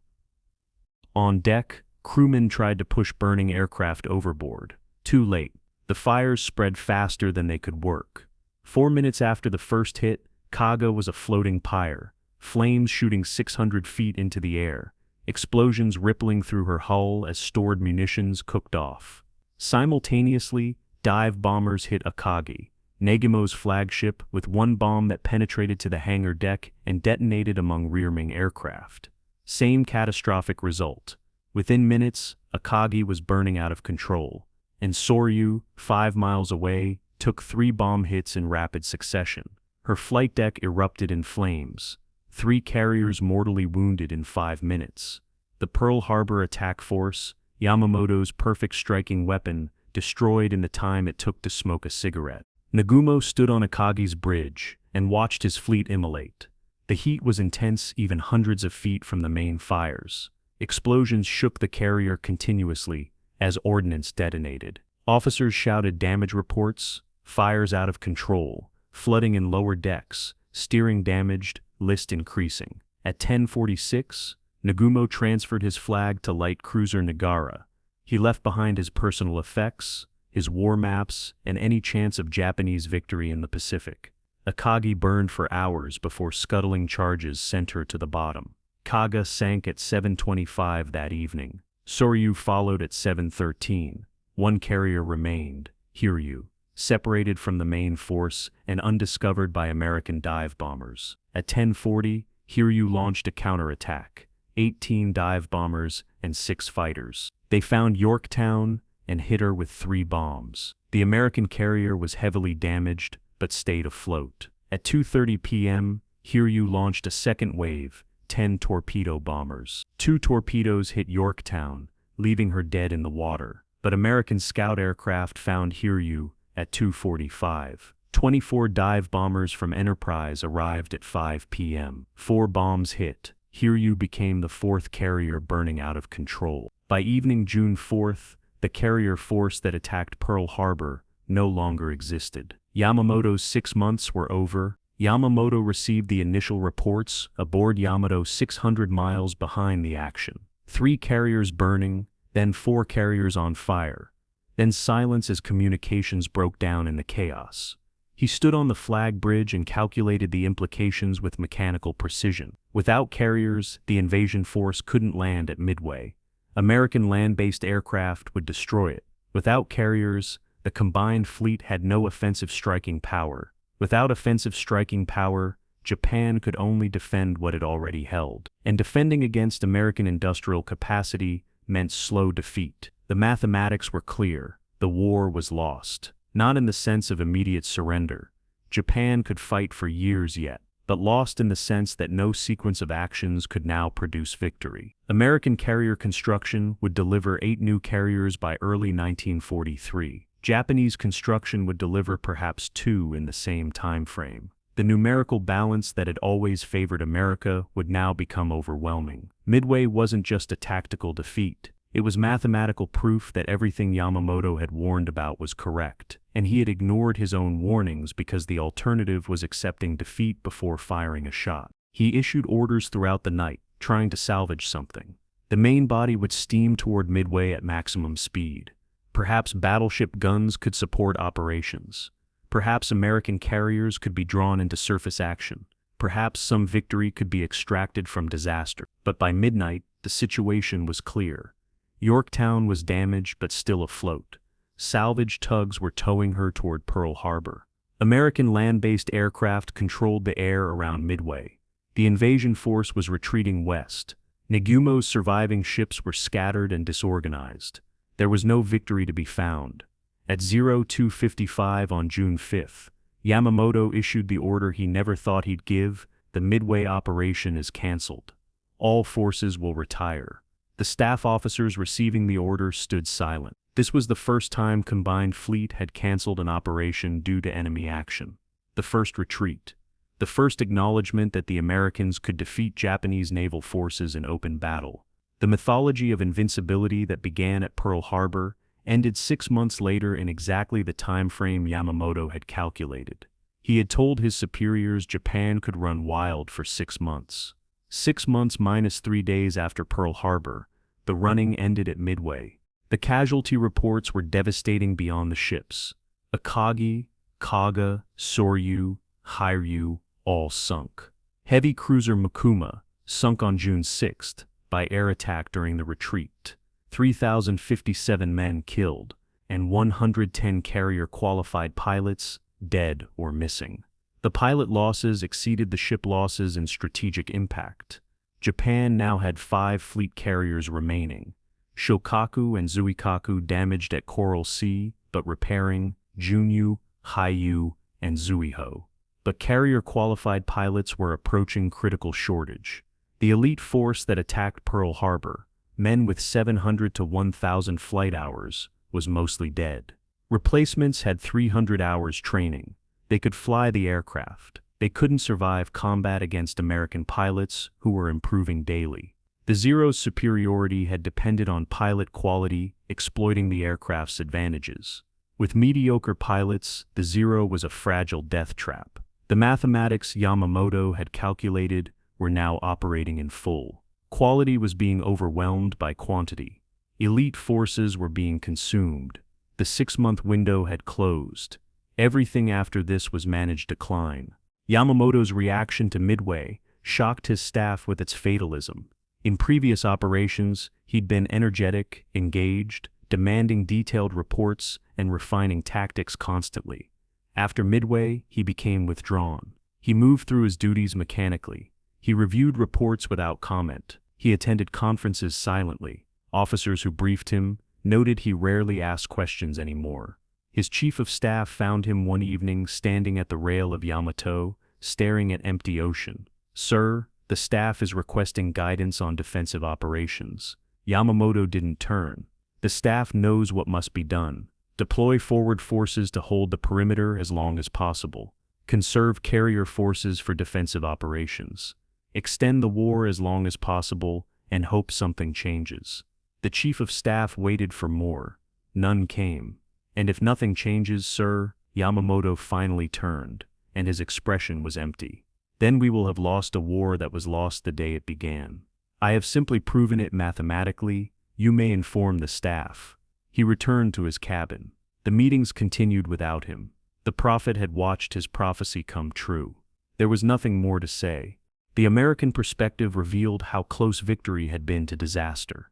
Wade McCluskey's decision to follow the lone destroyer was pure luck, 30 seconds earlier or later, and he'd have missed the carriers entirely. If Nagumo had launched his reserve strike before the American attack, the carrier's decks would have been clear and far less vulnerable. If Japanese reconnaissance aircraft had identified American carriers 90 minutes earlier, Nagumo could have struck first with full force. The battle turned on minute timing, luck, and the accumulated effect of small decisions compounding into large outcomes. But Yamamoto, reading the detailed analysis later, saw something else. Even if Japan had won at Midway, sunk all 3 American carriers and lost none of its own, it wouldn't have changed the fundamental mathematics. America was launching 1 new carrier per month. Losing 3 would have delayed American counteroffensive by 3 months, maybe 6. Then the weight of production would have reasserted itself. Midway mattered because it accelerated the inevitable. It didn't create the inevitable that had been created when Japan chose war with a nation possessing 10 times its industrial capacity. Midway was simply the moment the mathematics caught up. The perfect storm of poor decisions, bad luck, and good American tactics that destroyed 4 carriers in 5 minutes was spectacular. But the real defeat was slower, quieter, mathematical. It began the day Yamamoto stood in the Ford factory in Detroit and calculated what war with America would cost. Everything since had been the equation working itself out. And now, in the burning wreckage of 4 carriers at the bottom of the Pacific, the answer was clear. 0. Japan's probability of victory was 0. It always had been. Yamamoto had known, and he had fought anyway. Because duty demanded it, because refusal accomplished nothing, because sometimes you play the hand even when you know you'll lose. The 5 minutes at Midway didn't change history. They simply revealed what was always true. And revelation, as Yamamoto discovered, was the cruelest form of prophecy. July 15, 1942. Combined Fleet Headquarters, Truk Lagoon. Admiral Yamamoto sits at his desk reviewing production statistics compiled by his intelligence staff. The numbers are presented in neat columns. American carrier construction, projected launch dates, aircraft production rates, pilot training pipeline capacity. He works through the figures methodically, calculating force ratios at 3-month intervals through 1944. The mathematics are pitiless. By January 1943, America will have numerical carrier parity with Japan. By June 1943, a 2-to-1 advantage. By January 1944, 3-to-1. And these ratios assume no Japanese losses, unlikely given American submarine activity and the coming battles. His chief of staff enters with another report, pilot attrition figures from Guadalcanal operations. 183 carrier-qualified pilots lost in the last 6 weeks. Replacements, 48. Yamamoto sets down his pen and looks at his chief of staff. How long until we have no veteran pilots remaining? The calculation takes 30 seconds. At current attrition rates, sir, mid-1944. Yamamoto nods slowly. Then we have until mid-1944 to win this war. After that, we're simply waiting for the mathematics to finish us.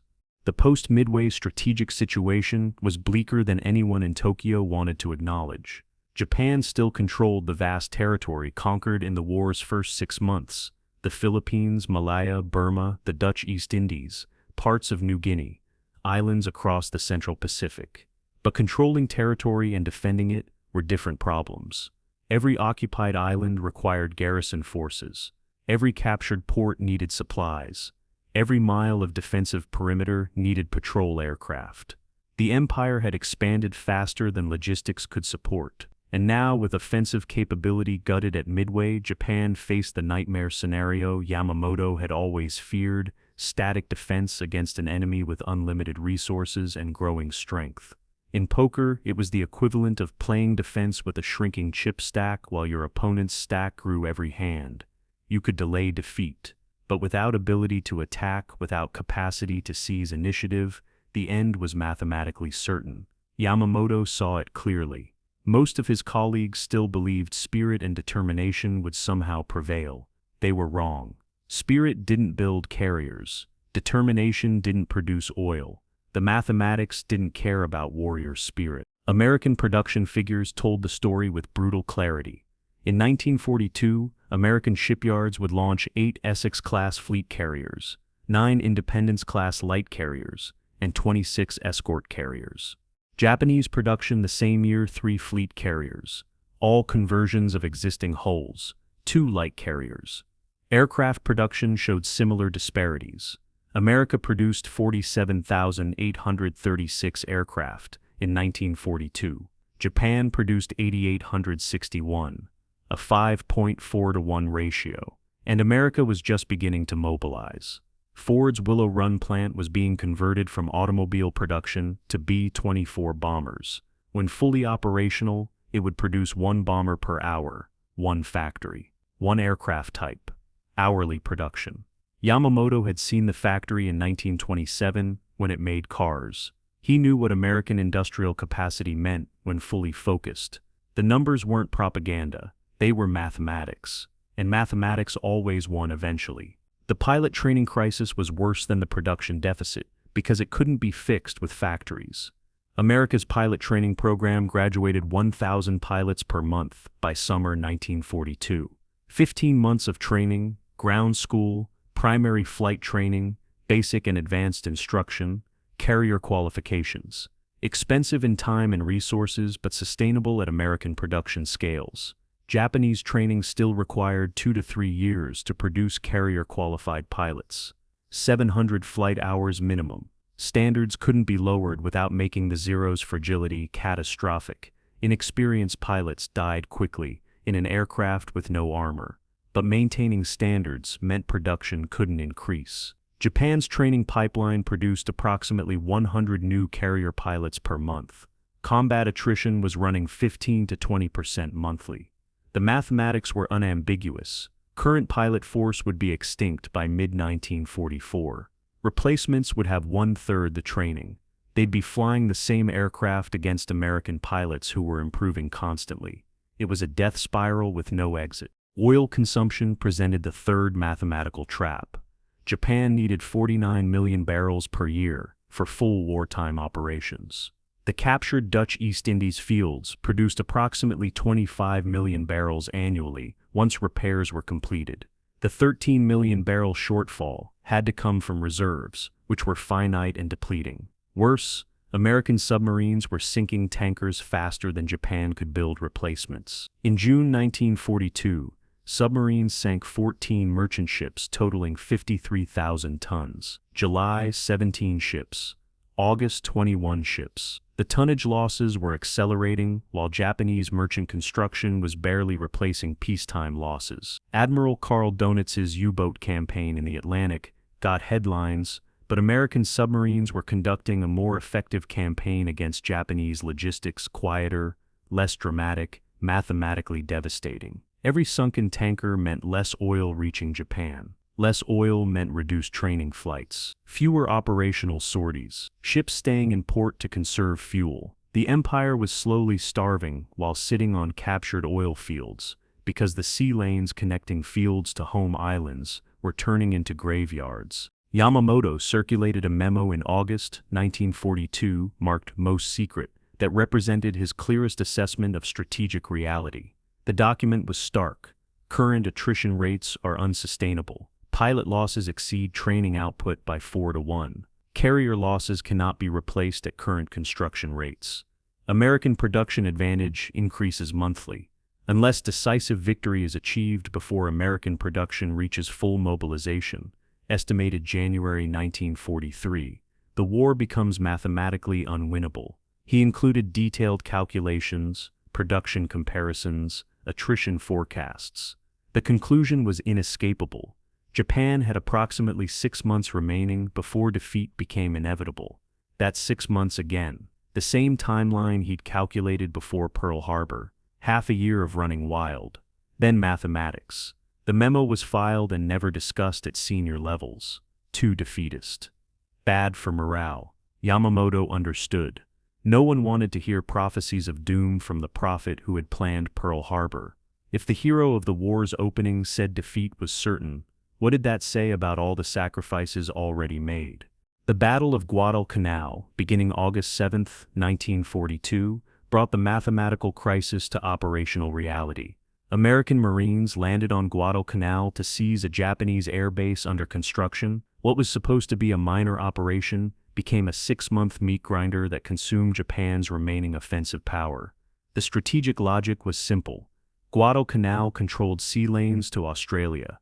If Japan held it, they could threaten American supply lines. If America held it, they could begin the march toward Japan through the Solomon Islands. Yamamoto committed carrier forces to support the island's defense. Not because Guadalcanal mattered strategically, it was a jungle island with minimal value, but because the island became symbolic, a test of will, propaganda value. Neither side could afford to appear to retreat. So both committed forces far beyond the island's strategic worth, and Japan, with limited forces, couldn't afford the attrition war that followed. The naval battles around Guadalcanal demonstrated the pilot quality gap that Yamamoto had feared. Eastern Solomons in August, Japan sank no American carriers, lost light carrier Ryujo and 61 aircraft. Americans lost 20 aircraft. Kill ratio declining from the 12 to 1 achieved in early war. Santa Cruz in October, Japan sank carrier Hornet, a significant tactical victory, but lost 148 aircraft. American losses, 74 aircraft. Japan won the battle and lost the campaign because pilot losses were irreplaceable. The veterans who attacked Pearl Harbor were dying over Guadalcanal, while American replacement pilots arrived with better training each month. Yamamoto reviewed casualty lists and saw names he recognized: flight leaders, squadron commanders, the core of the carrier force. Each loss weakened the overall force disproportionately because experience couldn't be replaced with training time. A veteran pilot knew when to break off engagement, when to conserve ammunition, how to nurse a damaged aircraft home. The new pilots didn't know these things yet. They died learning, and Japan didn't have time for the learning curve anymore. By November 1942, Yamamoto was advocating withdrawal from Guadalcanal. The island was consuming resources needed elsewhere. Pilot losses were catastrophic. The campaign had become attritional warfare, exactly what Japan couldn't afford. But Imperial headquarters refused withdrawal. National prestige was invested. The army had committed forces. Retreat was unthinkable. So the operation continued into January 1943, consuming ships, aircraft, and pilots Japan could never replace. When the evacuation finally happened in February, euphemistically called a transfer rather than retreat, Japanese forces had lost 893 aircraft and approximately 2,200 air crewmen killed. American losses, 615 aircraft, 900 air crewmen. Japan won some battles. America won the campaign, and the mathematics demonstrated exactly what Yamamoto had calculated. Japan could no longer win a sustained engagement. Quality wasn't overcoming quantity anymore. The elites were dead. The replacements were adequate at best. And adequate wasn't good enough when the enemy had unlimited resources and improving skill. The strategic situation by January 1943 was mathematically defined. Japan had 5 operational fleet carriers. America had 7, with 8 more launching by year's end. Japanese carrier-qualified pilots numbered approximately 600, with 1/3 being replacements with minimal combat experience. American carrier pilots numbered approximately 1,200, and increasing by 1,000 per month. Japanese aircraft production, 800 per month. American production, 4,000 per month. Oil reserves, 11 months at current consumption. Merchant shipping losses, exceeding construction by 30%. The balance sheet showed a nation bleeding resources faster than they could be replaced, while facing an enemy growing stronger daily. Yamamoto compiled these statistics in a report to Navy Minister Shigetaro Shimada, with a cover letter stating, "I have brought dishonor to the Emperor by leading the nation into unwinnable war. Request permission to resign." The resignation was refused. He was too valuable, too experienced.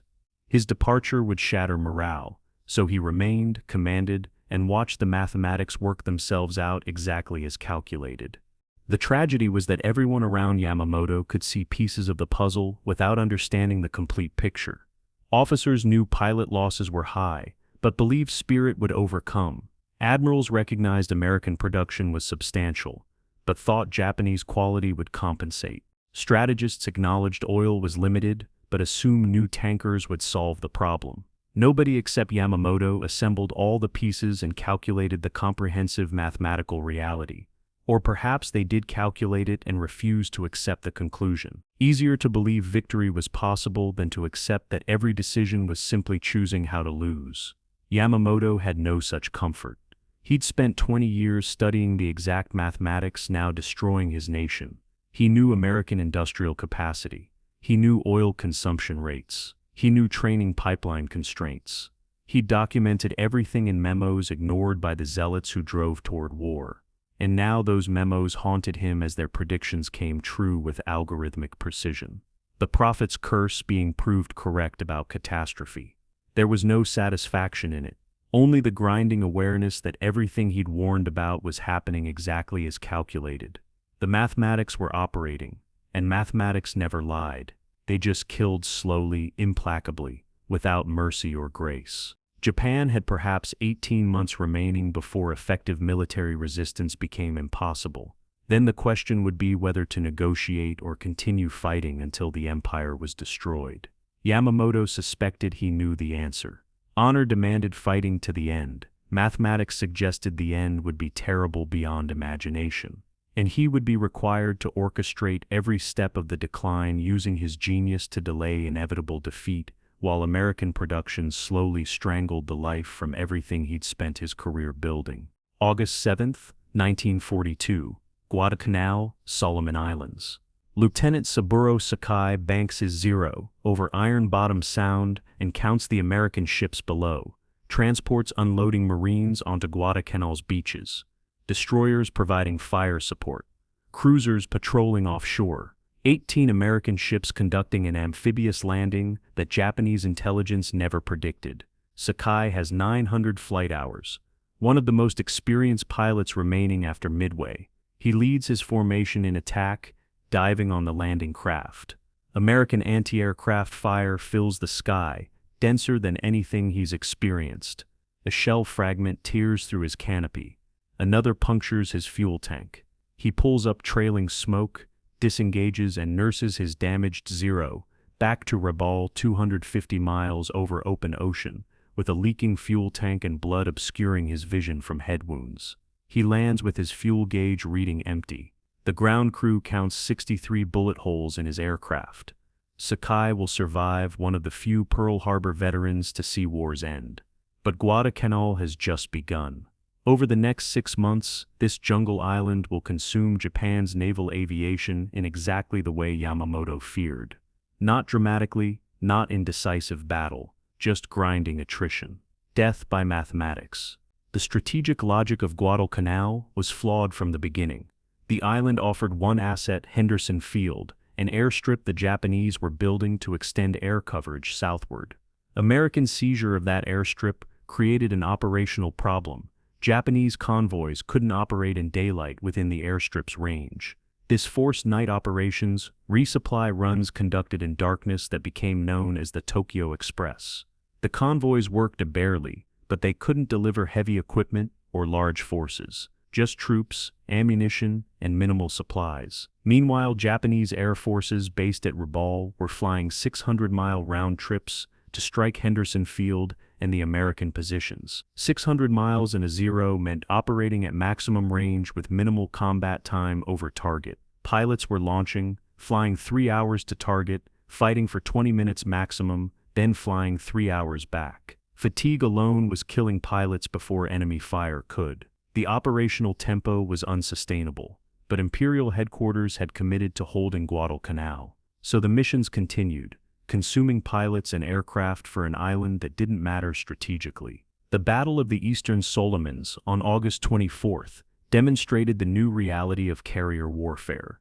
Japanese carriers Shokaku and Zuikaku engaged American carriers Enterprise and Saratoga in a running battle across 300 miles of ocean. The Japanese objective, sink the American carriers and cut off Guadalcanal's support. The result, light carrier Ryujo sunk, Enterprise damaged but operational, 61 Japanese aircraft lost versus 20 American. Tactically inconclusive, strategically devastating for Japan. The 61 lost aircraft represented 10% of Japan's remaining carrier air groups. The pilots killed included 27 veterans with over 700 flight hours, irreplaceable expertise consumed in a single day. American pilot losses were replaced within 2 weeks by the training pipeline. Japanese losses couldn't be replaced at all. The mathematics Yamamoto had calculated were now operating in real time. Every engagement, win or lose, consumed Japanese forces faster than they could be regenerated.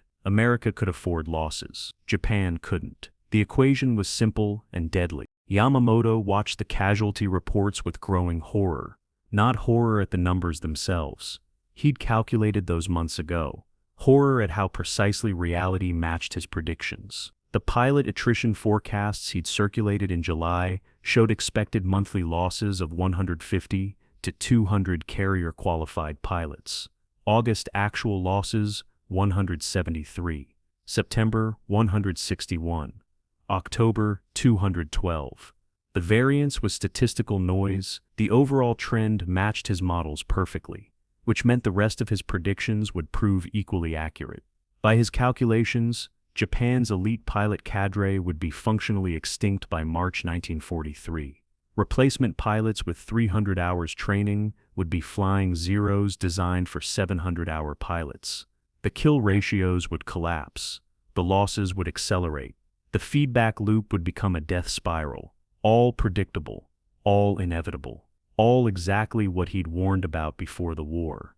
and absolutely nothing could be done to change the trajectory now. The decisions that made this outcome inevitable were made in 1941. Now it was just watching the mathematics work themselves out. The night surface actions around Guadalcanal brought one final illusion of Japanese superiority before that, too, dissolved. Japanese destroyers and cruisers, equipped with superior optics and trained for night combat, dominated early engagements. The Battle of Savo Island on August 9th was a Japanese masterpiece, surprised American cruisers Astoria, Quincy, Vincennes, and Canberra, sinking all four with minimal Japanese losses. Later actions showed similar Japanese advantages in darkness, but American technology adapted. Radar fire control systems compensated for inferior optics. Doctrine evolved to leverage technological advantages. By November, the naval battle of Guadalcanal demonstrated the shift. Japanese forces initially dominated sinking cruisers and damaging South Dakota. But Battleship Washington, using radar fire control, hit Battleship Kirishima with 9 16-inch shells in 7 minutes. Kirishima capsized and sank. The night fighting advantage, Japan's last tactical edge, was eroding under technological adaptation. Everything Japan had excelled at was being countered by American innovation backed by industrial capacity. The temporary advantages of elite training and superior equipment were dissolving under the pressure of attrition and adaptation. The October 26 Battle of Santa Cruz demonstrated both Japanese capability and its unsustainable cost. Carrier Shokaku and light carrier Zuiho engaged American carriers Enterprise and Hornet. Japanese aircraft found Hornet first, hitting her with 4 bombs and 2 torpedoes. The American carrier was mortally wounded. A second strike found Enterprise, damaging her flight deck. Tactically, Japan won. Hornet sank. Enterprise withdrew for repairs. But the cost was staggering. 148 Japanese aircraft lost. 99 veteran pilots killed or missing, including 49 dive bomber crews, representing almost the entire remaining elite dive bomber force. American losses: 74 aircraft, 26 pilots. Japan sank 1 carrier and destroyed its own offensive capability doing it. Yamamoto received the victory report and immediately asked for pilot casualty breakdown. When he saw the numbers, he told his chief of staff, "We won a battle but lost the campaign. Those pilots cannot be replaced in time for future operations." It was the last time Combined Fleet launched an offensive carrier operation in 1942, not because Yamamoto didn't want to, but because the pilot force was so depleted that additional operations risked complete collapse of carrier capability. The November 13th naval battle of Guadalcanal marked the end of battleship dominance and Japanese surface superiority. Vice Admiral Hiroaki Abe led 2 battleships, Hiei and Kirishima, plus cruisers and destroyers to bombard Henderson Field.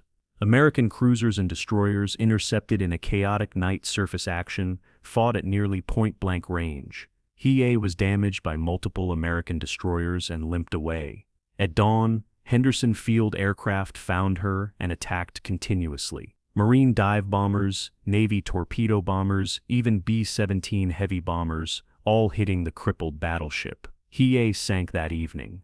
3 days later, Kirishima was destroyed by Washington's radar-directed fire. 2 battleships lost for minimal American casualties. The battleship era, already obsolete after Pearl Harbor, was now definitively over. Yamamoto had known this since Tsushima, had argued for carrier primacy his entire career. Now his colleagues finally believed, but belief came too late. The carrier force was already depleted beyond effective operations. The surface fleet that might have compensated was being systematically destroyed, and American production was delivering new ships monthly, while Japanese losses were irreplaceable. By December 1942, the statistics told a story of institutional collapse. Since August 7th, Guadalcanal operations had cost Japan 893 aircraft destroyed, approximately 2,200 aircrew killed, 4 cruisers sunk, 2 battleships sunk, numerous destroyers and transports lost. American losses: 615 aircraft, approximately 900 aircrew men, 4 cruisers, 8 destroyers, 2 carriers damaged. The raw numbers showed rough equivalents. But the strategic impact was asymmetric. America replaced all losses by January 1943 and added force beyond replacement. Japan couldn't replace losses at all.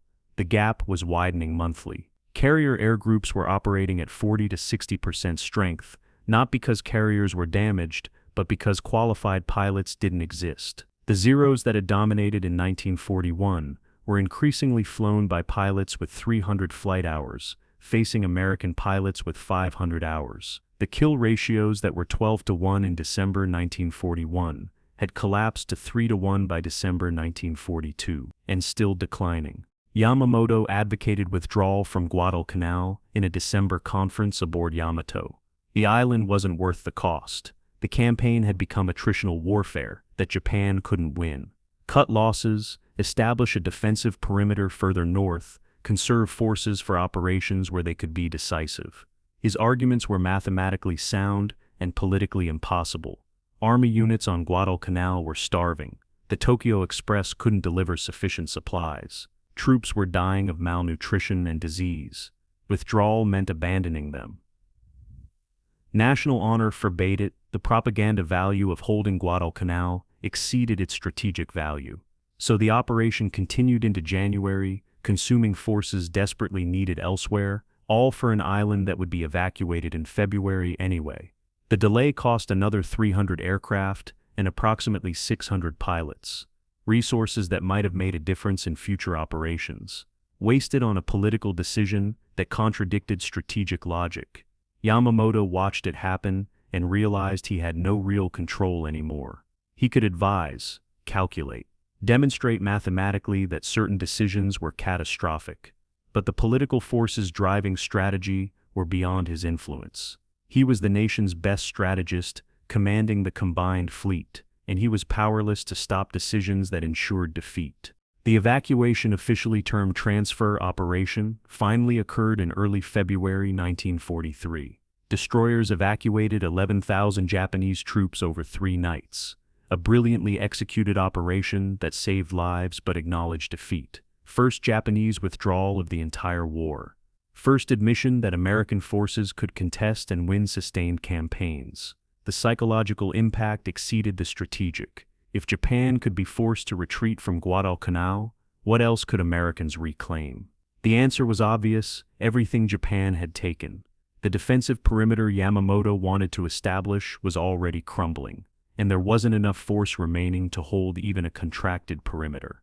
The mathematics showed clearly.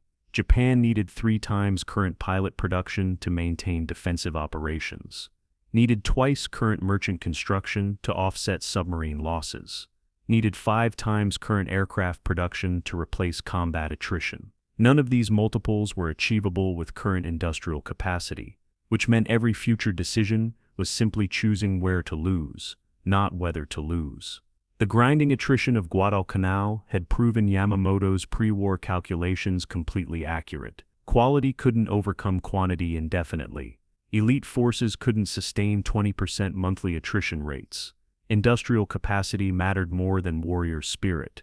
Everything the zealots had dismissed as defeatism was now demonstrated reality. Yamamoto aged visibly during the Guadalcanal campaign. Officers noted he rarely smiled anymore. His chess games, a previous diversion, stopped completely. He worked constantly, reviewing casualty lists, calculating force ratios, projecting future operational capability.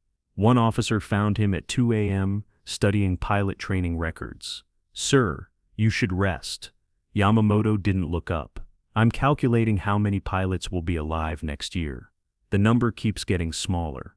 The officer tried to say something encouraging about new training initiatives. Yamamoto cut him off. "New training produces pilots with 300 hours. We're sending them against American pilots, with 500 hours in aircraft with better armor and firepower.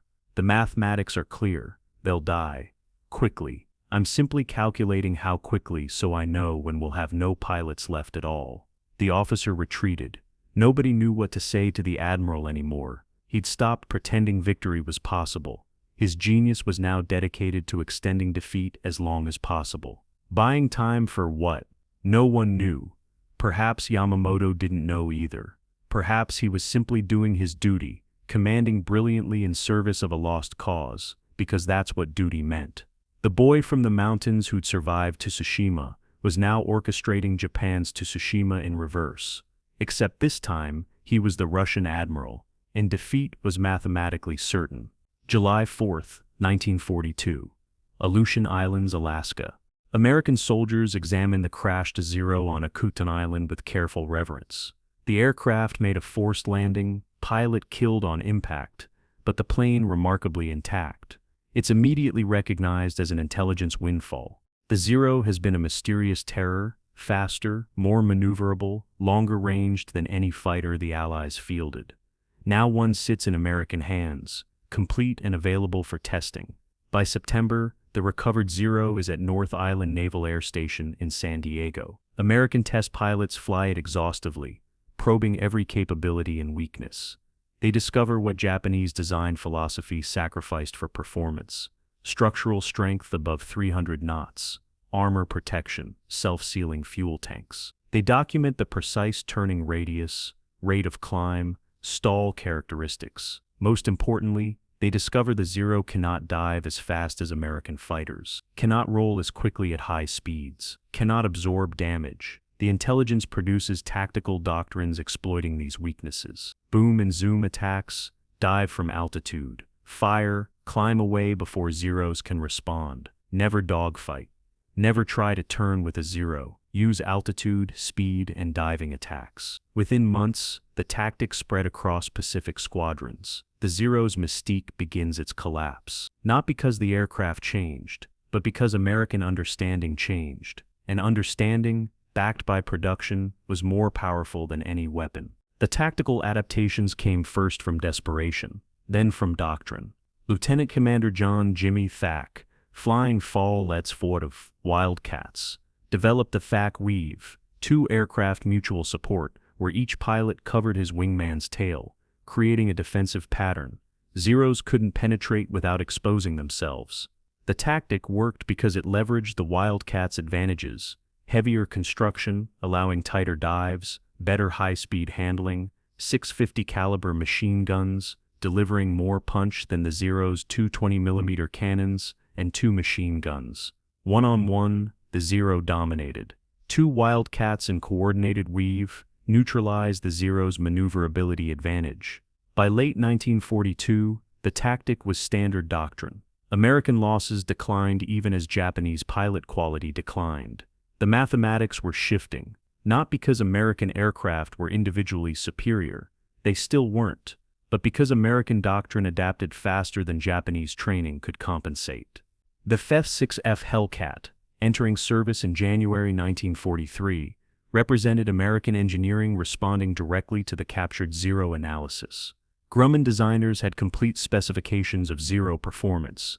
They designed the Hellcat to counter every advantage. Maximum speed 375 miles per hour, faster than the Zero. Rate of climb 3,100 feet per minute, close enough to negate the Zero's advantage. Most critically, 650 caliber machine guns, heavy armor behind the pilot, self-sealing fuel tanks, and robust construction that could absorb battle damage. The Hellcat was 2,000 pounds heavier than the Zero. It couldn't turn as tightly, but it didn't need to. Hellcat pilots flew Thack Weave formations, attacked from altitude, and relied on armor to survive return fire that would ignite a Zero. The first Hellcat squadrons deployed in February 1943. By June, kill ratios were approaching 2-to-1 in American favor. Not because American pilots were better, many were still inexperienced, but because the aircraft compensated for pilot limitations while exploiting Zero vulnerabilities. American industrial philosophy: build robust equipment that can be operated by adequately trained crews, was defeating Japanese philosophy of building the best possible weapon, requiring elite operators. The F-4U Corsair, deploying slightly later than the Hellcat, took performance to another level. Maximum speed 417 miles per hour, 50 miles per hour faster than the Zero, climb rate 3,120 feet per minute,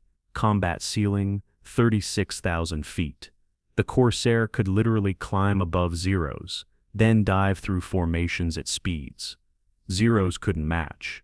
Early models had carrier landing difficulties. Visibility was poor and handling was tricky, so Corsairs were initially deployed to land-based Marine squadrons. Marines loved them. The aircraft combined speed, firepower, and toughness in a package that made Zero combat almost unfair. By mid-1943, Corsair squadrons were achieving kill ratios exceeding 10-1, not because American pilots were more skilled, but because the equipment advantage had reversed. The Zero, optimized for December 1941 conditions, was obsolete by mid-1943 against aircraft designed specifically to counter its strengths. And Japan couldn't respond.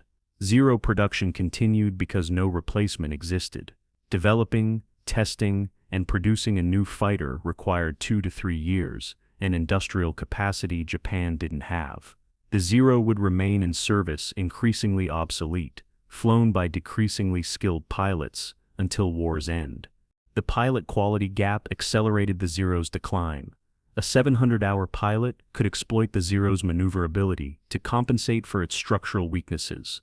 He knew when to break off engagement before speed built to dangerous levels, knew how to preserve energy in combat, could judge bullet deflection and make his limited ammunition count. A 300-hour pilot didn't know these things. He got into turning fights that bled speed and energy, let American pilots dive on him repeatedly, fired from too far away and ran out of ammunition, made mistakes that veteran pilots avoided instinctively. The Zero in the hands of a veteran was still deadly. The Zero flown by replacement pilots was a fragile coffin, and by mid-1943, veterans were rare. Yamamoto's calculations had been precise. The elite force was extinct. Replacements were adequate in training, but died quickly in combat. The feedback loop was merciless. High combat losses required more replacement pilots. Replacement pilots with less training died faster. Faster deaths required even more replacements with even less training. The death spiral had become unstoppable. Kill ratio statistics told the story, quantitatively. December 1941 through March 1942, 12-1 in Japanese favor. April through July 1942, 6-1. August through November, 3-1. December 1942 through March 1943, 2-1. April through July 1943, 1-1. By mid-1943, Zero pilots were dying at the same rate they were killing, parity that was mathematically catastrophic. American training produced 1,000 pilots per month, Japanese training produced 100.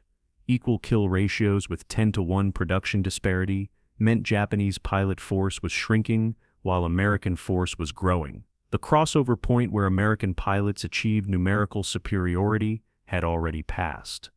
The point where American pilots achieved qualitative superiority was approaching. Yamamoto reviewed these statistics monthly and watched his predictions unfold with mechanical precision. He'd told his staff in 1941 that Japan had 6 months of superiority. By his calculations, months 7 through 12 would show declining advantage, months 13 through 18 would show parity. After 18 months, American forces would be superior in every measurable category. It was July 1943, 18 months since Pearl Harbor. The timeline was perfect. The mathematics never lied. Technical adaptation showed American learning rates that Japanese infrastructure couldn't match. When Zeros first appeared, they dominated because Allied forces had no doctrine for fighting them.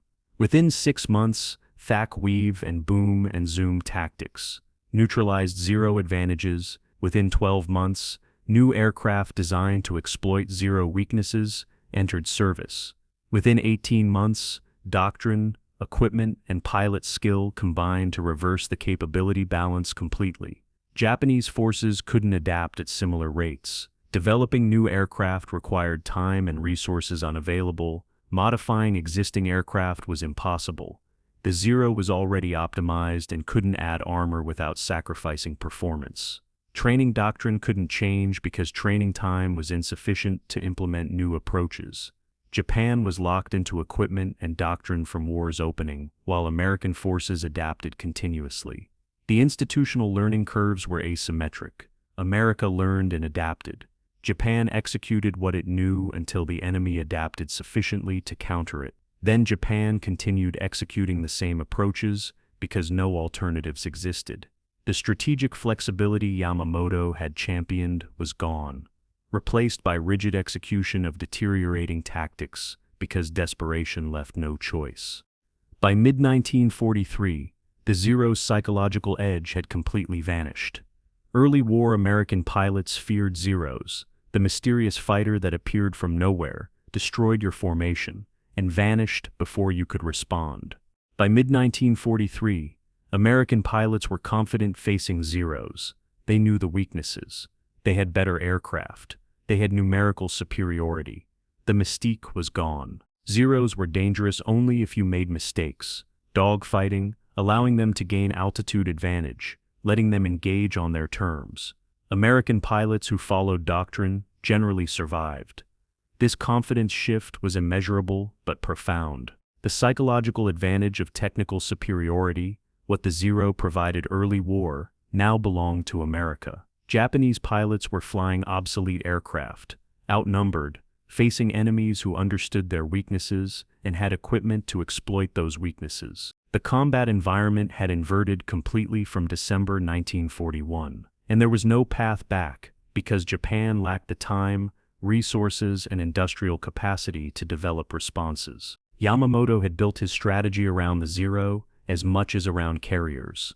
The Zero enabled long-range strikes, established air superiority, provided the tactical edge that made 6 months of victory possible. He'd known the edge was temporary, told his engineers the design sacrificed long-term survivability for early war advantage.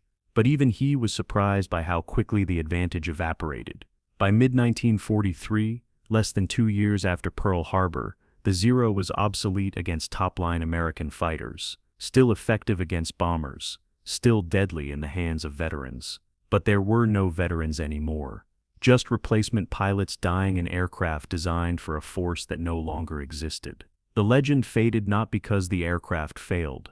The Zero performed exactly as designed until the end. The legend faded because war outlasted the design assumptions, because American adaptation exceeded Japanese calculation, because industrial capacity allowed America to custom design Zero counters, while Japan was locked into producing an increasingly obsolete design. Yamamoto had told Mitsubishi the Zero was a weapon for the war Japan wanted to fight. By mid-1943, Japan was fighting a different war, and the weapon that enabled 6 months of victory was now contributing to the certainty of defeat. February 11, 1943. Combined Fleet Headquarters, Truk. Admiral Yamamoto informs his staff he will conduct forward area inspections personally. The officers exchange glances. Frontline visits are dangerous. American air activity has increased. Submarine presence is constant.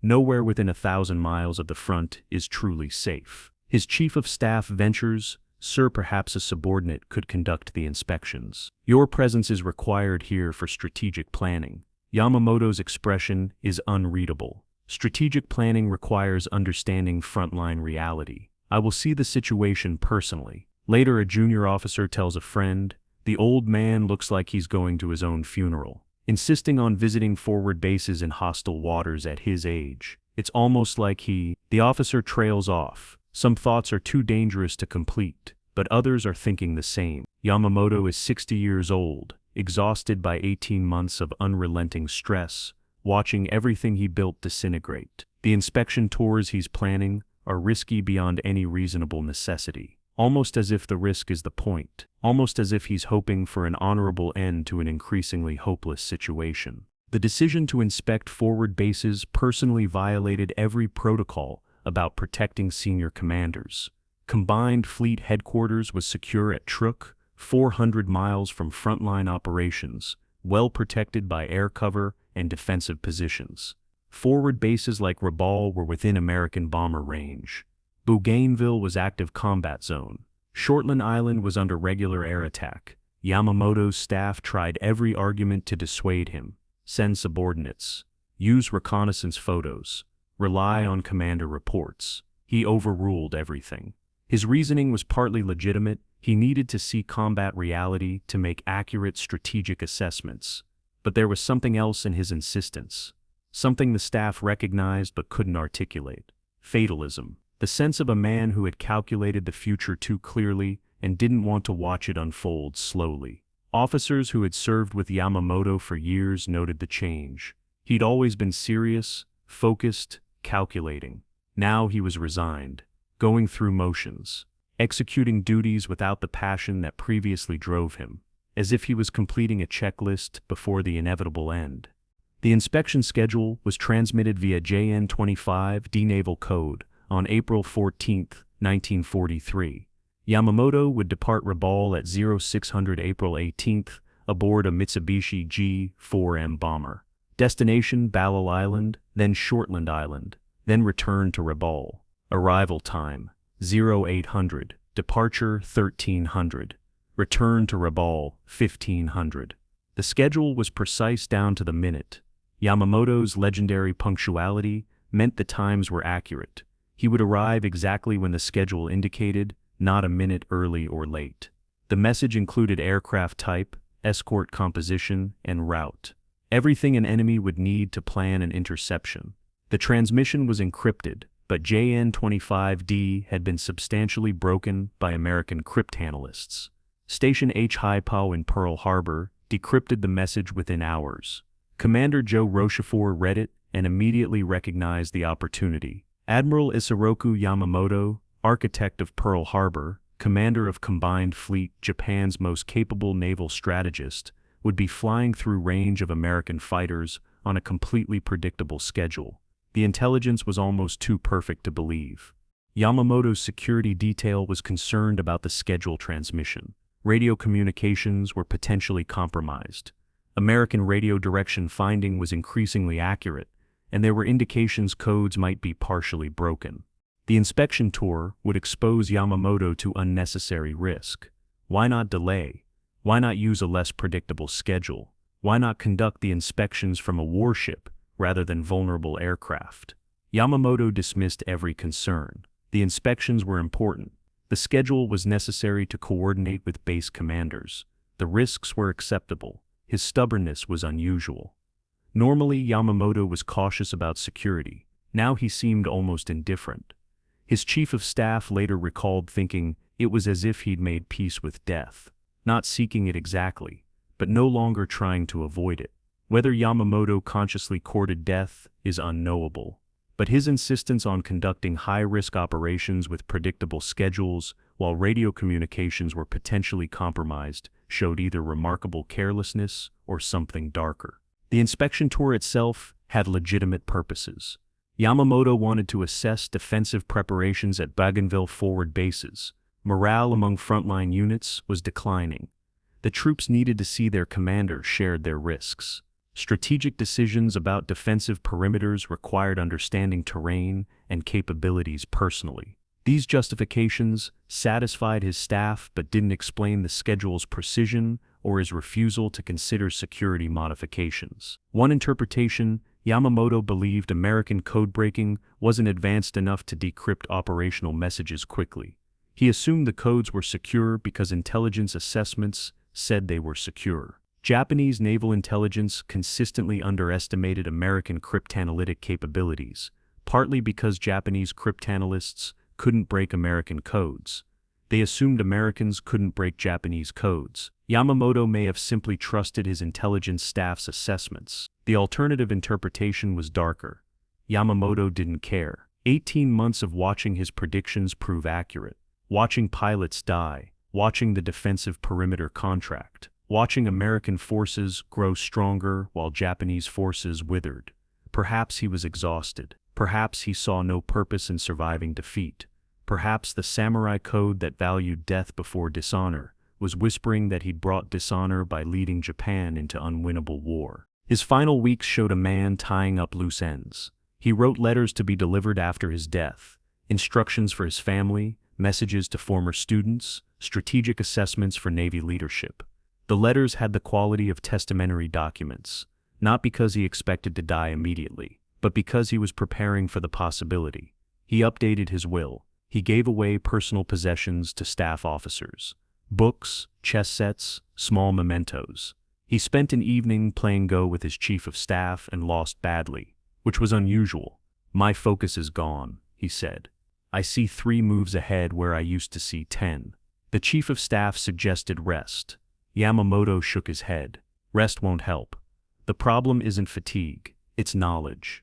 When you know how the game ends, the middle moves lose meaning. The statement was oblique, but the meaning was clear. Yamamoto knew Japan would lose, knew the timeline, knew the mathematics. The strategic calculations that were his greatest skill had become his torment. He could see defeat approaching with mathematical certainty, and was powerless to prevent it. The night before departing for Rabaul, Yamamoto hosted a small dinner for his senior staff. The mood was subdued. Officers tried to be optimistic, speaking of defensive preparations, new aircraft entering service, strategic opportunities. Yamamoto listened politely and said little. After dinner, he stood and made a brief statement. Gentlemen, we have served together through unprecedented times.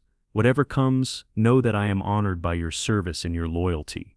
If I do not return from this inspection tour, continue the work. Hold the defensive perimeter as long as possible. Conserve our remaining forces. Make every engagement cost the Americans time and casualties. Time is all we can trade for now. Perhaps it will be enough for some accommodation. Perhaps not. But we will have done our duty. The officers applauded awkwardly. The speech had sounded like a farewell. In retrospect, it was. Yamamoto went to his cabin, spent several hours writing letters, assessments, personal reflections, then slept 4 hours before departing at dawn for Rabaul. He would never return to Combined Fleet Headquarters. The inspection tour would be his last journey. Whether Yamamoto consciously sought death is debated by historians. The evidence is circumstantial, but suggestive. His insistence on personally conducting high-risk inspections, his refusal to modify schedules despite security concerns, his farewell dinner and testamentary letters, his increasing fatalism and resignation, his exhaustion after 18 months of watching catastrophe unfold exactly as he'd predicted, the samurai culture that valued death before dishonor, all point toward a man preparing for end. Not suicidal in the clinical sense, he wasn't actively seeking death, but perhaps no longer avoiding it. Perhaps accepting that death in combat was preferable to watching the slow strangulation of everything he'd built.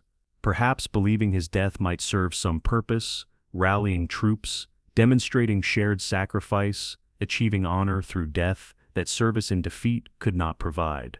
Or perhaps he was simply doing his duty, visiting forward bases as commanders had always done, and the risks were coincidental. The ambiguity is unresolvable. What's certain is that Yamamoto departed for Rabaul on April 13, 1943, knowing the inspection tour was dangerous, knowing American activity was increasing, knowing his schedule had been transmitted via potentially compromised codes, and he went anyway. Because duty demanded it, or because something darker compelled him. Or because after 18 months of prophecies proving accurate, the prophet was too exhausted to care whether his next prediction, his own death, came true or not. April 14, 1943. Station HYPO, Pearl Harbor. Commander Joseph Rochefort hands the decrypted message to Admiral Chester Nimitz. Sir, we have Yamamoto, date, time, location, aircraft type, escort composition, everything. Nimitz reads the decrypt carefully. His expression doesn't change, but his eyes narrow. Can we intercept? Rochefort nods. Bougainville is within range of Henderson Field, P-38. Barely. They'd be operating at maximum radius, but it's feasible. Nimitz considers. The temptation is enormous. Yamamoto is Japan's best strategist, the architect of Pearl Harbor, the symbol of Japanese naval success. Killing him would be tremendous psychological and strategic victory, but revealing the interception risks exposing that American cryptanalysts have broken JN-25. The Japanese might change codes, blinding American intelligence for months. Nimitz calculates the trade-off. How valuable is one admiral versus months of compromised intelligence? He looks at Rochefort. What's your assessment of the intelligence value versus the strategic value? Rochefort doesn't hesitate. Yamamoto is irreplaceable. The codes can be rebuilt if they're changed. But Japan can't build another Yamamoto. I recommend we take the shot. Nimitz nods slowly. Get me Secretary Knox on the telephone. This decision goes to Washington. The debate at highest levels consumed 36 hours. Navy Secretary Frank Knox consulted with Admiral Ernest King, Chief of Naval Operations. King consulted with Army Air Forces Commander Henry Hap Arnold. The consensus emerged quickly. The opportunity was too valuable to pass. Killing Yamamoto would damage Japanese morale, eliminate their best strategic mind, and demonstrate American reach. The risk of exposing code-breaking could be managed. The Japanese would assume the interception resulted from routine reconnaissance, local intelligence, or coincidence. Changing entire naval codes required months and was enormously disruptive. They might tighten security without assuming codes were broken. President Roosevelt was briefed on April 16. His response was immediate: get Yamamoto. The operation was authorized. Now it was a question of execution. P-38 Lightnings from 13th Air Force were the only aircraft with range to intercept. Henderson Field to the intercept point and back, approximately 430 miles each way. Maximum P-38 range with drop tanks, approximately 780 miles. Feasible, but tight. Very tight. The mission planning was meticulous. Major John Mitchell commanded the fighter squadron. 18 P-38s would fly. 16 escorts and 2 killer aircraft, whose job was solely to get Yamamoto. The flight would be at wave-top level to avoid radar detection. 350 miles over open ocean at 50 feet altitude, navigating by compass and timing because any deviation could miss the intercept point. The P-38s would approach from the southwest, climbing to intercept altitude only at the last moment. Timing had to be perfect. Launch too early and they'd arrive ahead of the target, alerting the Japanese. Launch too late and Yamamoto would be gone. Mitchell calculated they needed to launch at 0710 to arrive at the intercept point. At 0740, exactly when Yamamoto's aircraft would be descending toward Balao. The mission was briefed on April 17th. Pilots were told they were intercepting an important high officer, not Yamamoto specifically, too risky if pilots were captured, just important enough to justify extraordinary effort. The pilots understood. Nobody sent 18 P-38s on maximum range intercept for anyone less than critical. Security around the operation was absolute. Only 20 people knew the mission's true target. The P-38 pilots were briefed just hours before launch. Even Henderson Field ground crews didn't know why the fighters were being loaded with maximum fuel and ammunition. Deception was critical. If the mission failed, if Yamamoto survived, Japanese intelligence couldn't know Americans had targeted him specifically. That would immediately suggest code compromise. So the cover story was ready. Routine fighter sweep encountered enemy aircraft, engaged opportunistically. Happened to get a senior officer. Coincidence. Bad luck for the Japanese. Nothing suggesting American intelligence knew exactly where and when to find Yamamoto. The deception planning was as meticulous as the mission planning. Because the risk of exposing code breaking wasn't trivial, Station Head PO had spent 18 months building the capability to read JN-25. Losing that capability would blind American intelligence across the Pacific. Nimitz and Rochefort calculated the trade was worth it, but only if the mission succeeded, and Japanese never suspected why. The go/no-go decision came down to April 18th weather. If weather was bad, the mission would be scrubbed. Can't intercept if clouds conceal the target. Can't navigate at wave-top level if visibility is poor. Weather report: clear skies, unlimited visibility, light winds. Perfect. At 0710, exactly on schedule, 18 P-38s launched from Henderson Field. Major Mitchell led the formation south, then west, dropping to 50 feet above the ocean. The flight was radio silent, any transmission risked detection. Navigation was dead reckoning, compass heading, airspeed, time calculations. No visual references over open ocean. Fly for exactly 1 hour 9 minutes at 190 miles per hour. Then climb for intercept. Mitchell checked his watch obsessively. The timing had to be perfect. 5 minutes early and they'd be visible climbing before Yamamoto arrived. 5 minutes late and the target would be gone. The 18 P-38s flew in tight formation, wingtips nearly touching, 50 feet above Pacific swells, committed to a mission none of them fully understood, but all recognized as critical. The ethical debate about assassination never reached the pilots. At command level, some officers questioned whether targeting a specific individual crossed lines. Bombing headquarters killed admirals incidentally, which was legitimate warfare. Planning an operation specifically to kill an admiral was that assassination. The consensus was that Yamamoto was a legitimate military target. He was commander of combined fleet, actively directing combat operations, completely valid for targeting. The fact that Americans knew his location exactly didn't change his status. Admirals on flagships were targets. Admirals in aircraft were targets. The method of detection, code breaking versus visual reconnaissance, was operationally irrelevant. Legally and ethically, targeting Yamamoto was indistinguishable from sinking his flagship. The Japanese might characterize it differently for propaganda purposes, but under international law and military custom, killing an enemy commander was war, not assassination. The debate was brief and conclusive. Some things were worth the risk of exposing intelligence sources. Yamamoto was one of those things. The order was given. The mission launched. And now 18 American pilots were flying through empty sky toward an intercept point calculated from decrypted Japanese radio, hunting the man who'd planned Pearl Harbor. The irony wasn't lost on American planners. Yamamoto had studied in America, learned from American educators, understood American psychology and capability better than any Japanese officer. Now he was being hunted using American technological advantages, code breaking, long-range fighters, radar navigation systems, applied with the same attention to detail and precise timing that characterized his Pearl Harbor planning. The student was being destroyed using principles the student himself had taught. Exploit technological advantage.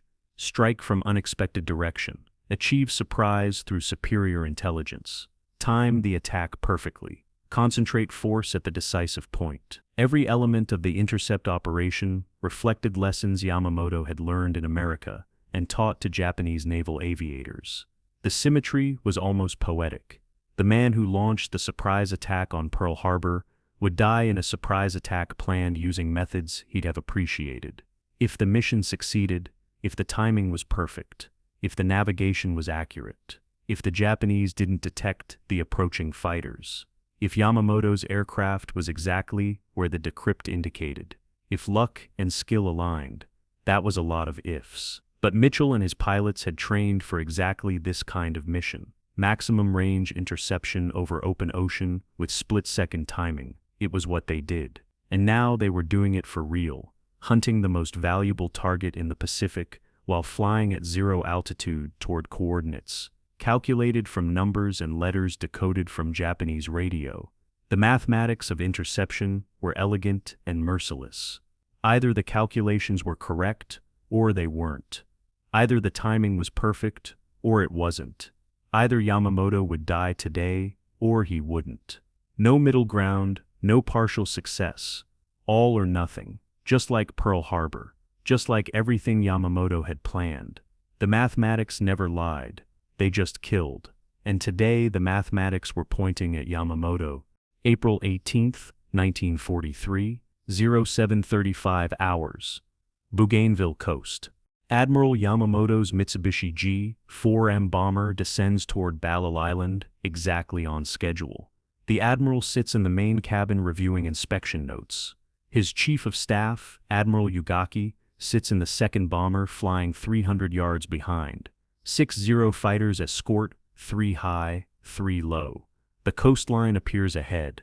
10 minutes to landing. Everything proceeds smoothly. Then, at 7:43, Lieutenant Rex Barber's P-38 Lightning erupts from wave-top altitude 3 miles away.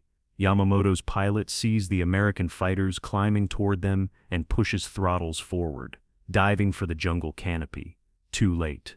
Barber's P-38 closes rapidly. The twin-engine fighter is 50 miles per hour faster than the overloaded bomber. At 7:44, Barber fires his first burst from 600 yards. 50 caliber rounds walk across the bomber's right wing. He closes to 400 yards and fires again. The right engine explodes in flames. The bomber shudders, loses altitude, Barber fires a third burst. Bullets punch through the fuselage, the cabin, the seat where Yamamoto sits reading reports. The Admiral slumps forward. 250 caliber rounds have hit him. One through his left shoulder exiting chest, one through his jaw. Death is instantaneous. The bomber crashes into jungle canopy 10 miles inland. The architect of Pearl Harbor is dead. The interception happened with mechanical precision, despite chaos and confusion. Mitchell's navigation was perfect. The P-38s arrived at the intercept point within 2 minutes of schedule. But cloud cover had developed around Bougainville's coast, making visual acquisition difficult. Mitchell climbed to altitude scanning for targets. Nothing. Then, at 7:43, his wingman spotted smoke. The G-4M bomber's engines were notoriously smoky. Mitchell spotted the two bombers descending with 6-0 escorts. He keyed his radio, bogeys, 10 o'clock high. The plan activated immediately. The 4 killer P-38s, Barber, Lanfear, Holmes, and Hine, dove toward the bombers. The 14 escort P-38s climbed to engage the Zeros. The timing was perfect. The Zeros didn't react until the P-38s were already diving. By then, separation was too great for intercept. The bomber pilots saw the Americans and took defensive action. The lead bomber, Yamamoto's aircraft, dove for the jungle. The second bomber, carrying Admiral Ugaki and staff, turned out to sea trying to reach the coast. Both were doomed. The P-38s were too fast, too well positioned, and the bombers, designed for range and payload, were helpless against fighters. Lieutenant Thomas Lanfear claimed he shot down Yamamoto's bomber. His after-action report described attacking the lead bomber, hitting it with sustained fire, and watching it crash into jungle. Lieutenant Rex Barber's report described attacking the same aircraft from a different angle. Both pilots claimed credit. The controversy would last for decades. Lanfear was more vocal, gave newspaper interviews, became known as the man who got Yamamoto. Barber was quieter, but insisted his fire was what destroyed the bomber. Historians analyzing gun camera footage, aircraft damage reports, and witness statements generally credit Barber. But at the moment of combat, nobody cared about credit. They cared about killing the bomber. Barber and Lanfear both fired. The bomber went down. Whether one or both scored fatal hits was irrelevant to the mission. Yamamoto's aircraft crashed. That was success. Everything else was post-war controversy. Admiral Ugaki's bomber took a different trajectory, turning seaward, trying to reach open water where ditching might be survivable. Holmes and Hine pursued, firing repeatedly. The bomber crashed into the ocean, 300 yards offshore. Ugaki survived, pulled from the wreckage by a rescue boat, badly injured but alive. He would later write in his diary, "I should have died with the commander. Heaven preserved me for unknown purpose." The purpose, as Ugaki saw it, was continuing the war. He recovered, assumed various commands, and eventually led the last kamikaze mission of the war, flying a suicide attack the day after surrender was announced. But on April 18th, unconscious in the water, he was simply fortunate. The same burst of luck that killed Yamamoto spared Ugaki. Random variation in bullet trajectories, chance positioning when the aircraft crashed. The mathematics of violence are precise, but their application is random. Two admirals, similar aircraft, similar attacks. One dead, one alive. No reason except probability and chance. The Zero escorts engaged furiously once they realized what was happening. Shuichi Sugita, one of Japan's top aces, shot down one P-38 during the chaos. The American pilot, Lieutenant Raymond Hine, was killed when his aircraft exploded. But the other P-38s escaped, diving for wave-top altitude, where the Zeros couldn't follow effectively, running at maximum speed toward Henderson Field. The escort's failure to prevent the bomber intercept would haunt them. They'd been flying escort for Combined Fleet Commander and let American fighters reach their charge. Courts-martial were considered, but the reality was the Americans had executed the mission perfectly. The P-38s approached from the lowest altitude, climbed at the last moment, engaged before the Zeros could react. No escort tactics could have prevented it, given the Americans' intelligence advantage and timing precision. The mission succeeded because the Americans knew exactly where and when Yamamoto would be. The escorts never had a chance. The discovery happened the next morning. A Japanese search party followed the smoke from Yamamoto's crashed bomber. They found the wreckage 10 miles inland from Bougainville, the aircraft having plowed through jungle canopy before impacting the ground nose first. Yamamoto's body was still strapped in his seat. The searchers found him sitting upright, chin on chest, sword held across his lap. 2 bullet wounds, shoulder and jaw. Death had been instant. The body showed no signs of struggle or suffering, just sudden termination. The searchers removed his personal effects, his uniform, his sword, his papers. They carried the body to the coast and transported it by boat to Rabaul. There, a full autopsy confirmed the cause of death: 2 .50 caliber bullet wounds, either of which would have been rapidly fatal. The admiral had died in combat, instantly, without suffering. It was an honorable death, the best outcome samurai culture could offer, but it was still death. And Japan had just lost the one man who truly understood what the nation was facing. The announcement was delayed 5 weeks for operational security. Admitting Yamamoto was dead would damage morale catastrophically. Better to wait until his replacement was established, until defensive positions were strengthened, until the shock could be managed. On June 5, 1943, Japanese radio made the announcement: Admiral Isoroku Yamamoto, Commander-in-Chief of Combined Fleet, had died in combat April 18 while conducting frontline inspections. The nation went into mourning. Yamamoto was given a state funeral, posthumously promoted to Fleet Admiral, and honored as a national hero. The radio announcements praised his genius, his service, his sacrifice. What they didn't mention was that his death changed nothing strategically. The defensive perimeter was already crumbling. The pilot shortage was already critical. American production was already overwhelming Japanese capacity. Yamamoto had seen all this, calculated it precisely, and couldn't prevent it. His death removed the prophet, but not the prophecy. The mathematics continued operating, and mathematics didn't care whether the calculator was alive or dead. American reaction was triumphant, but muted. News of the mission's success reached Washington immediately. President Roosevelt was informed. Mission successful, Yamamoto confirmed dead.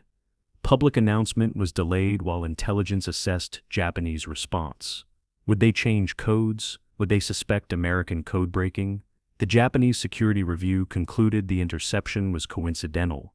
Routine fighter sweep encountered Admiral's aircraft, engaged opportunistically. Bad luck. The codes remained unchanged. Station Hippo continued reading Japanese naval communications. The gamble had paid off. Yamamoto was dead and American intelligence remained intact. But Admiral Nimitz noted in his diary, "Killing Yamamoto may have been the best thing we could do for Japan. He understood America, understood industrial warfare, understood they couldn't win. His replacement will be less competent and less realistic. We may have removed the one man who might have counseled earlier surrender." It was an irony Nimitz appreciated. Sometimes killing your smartest enemy prolongs war rather than shortening it. Because smart enemies know when they're beaten. Foolish enemies fight until destroyed. Time would tell whether Yamamoto's death accelerated Japanese defeat or extended it. The controversy over who shot down Yamamoto's bomber would last for decades. Lanphier and Barber both claimed credit. Air Force records initially credited Lanphier. Later analysis credited Barber. The debate grew heated. Lanphier's supporters accused Barber of stealing credit. Barber's supporters accused Lanphier of exaggerating his role. Historians analyzed gun camera footage, frame by frame, interviewed witnesses, reconstructed attack angles, and firing sequences. The consensus that emerged credited Barber with the fatal shots on Yamamoto's bomber and Lanphier with downing Ugaki's bomber, though Lanphier insisted throughout his life he'd gotten Yamamoto. The truth probably includes both pilots contributing, with Barber's fire being ultimately decisive. But the controversy obscured the larger point. The mission succeeded because American code-breaking, planning, navigation, and execution were all perfect. 18 pilots flew 400 miles over open ocean, arrived within minutes of scheduled interception, engaged successfully, and returned home. That was the achievement. Whether Pilot A or Pilot B fired the decisive burst was tactical detail. Strategic success came from the integrated system, intelligence, planning, technology, execution, working perfectly. Just as Japanese success at Pearl Harbor came from integrated excellence, not individual heroism. Yamamoto would have appreciated the symmetry. The mission that killed him reflected everything he'd taught about modern warfare. Intelligence first, planning second, precise execution third, individual heroism last. The Americans had learned their lessons well, and the final lesson was delivered to Yamamoto personally at 7:44 a.m. on April 18, 1943. When mathematics caught up with the mathematician and .50 caliber rounds proved that even genius couldn't overcome preparation, intelligence, and properly applied force. June 5, 1943, Tokyo. The radio announcement echoes through millions of homes across Japan.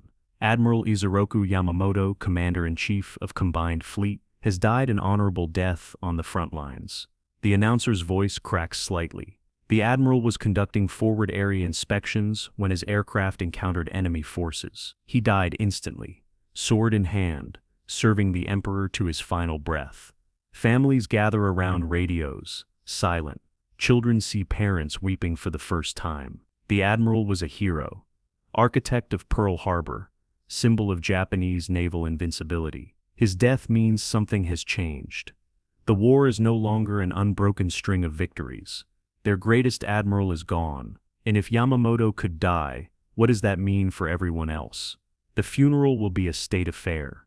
The nation will mourn, but beneath the ceremony and propaganda, questions circulate among those who understand. If Yamamoto is dead, who can replace him? Who else understands strategy at his level? Who else studied America, calculated the mathematics, saw the future clearly? The answer circulates quietly among senior officers. Nobody. Yamamoto was irreplaceable, and Japan just lost the one man who might have found a way to end this war before it consumed everything. Admiral Minichi Koga assumed command of Combined Fleet on May 21, 1943, 2 weeks before Yamamoto's death was publicly announced. Koga was competent and experienced officer with solid tactical skills and reasonable strategic sense. But he wasn't Yamamoto.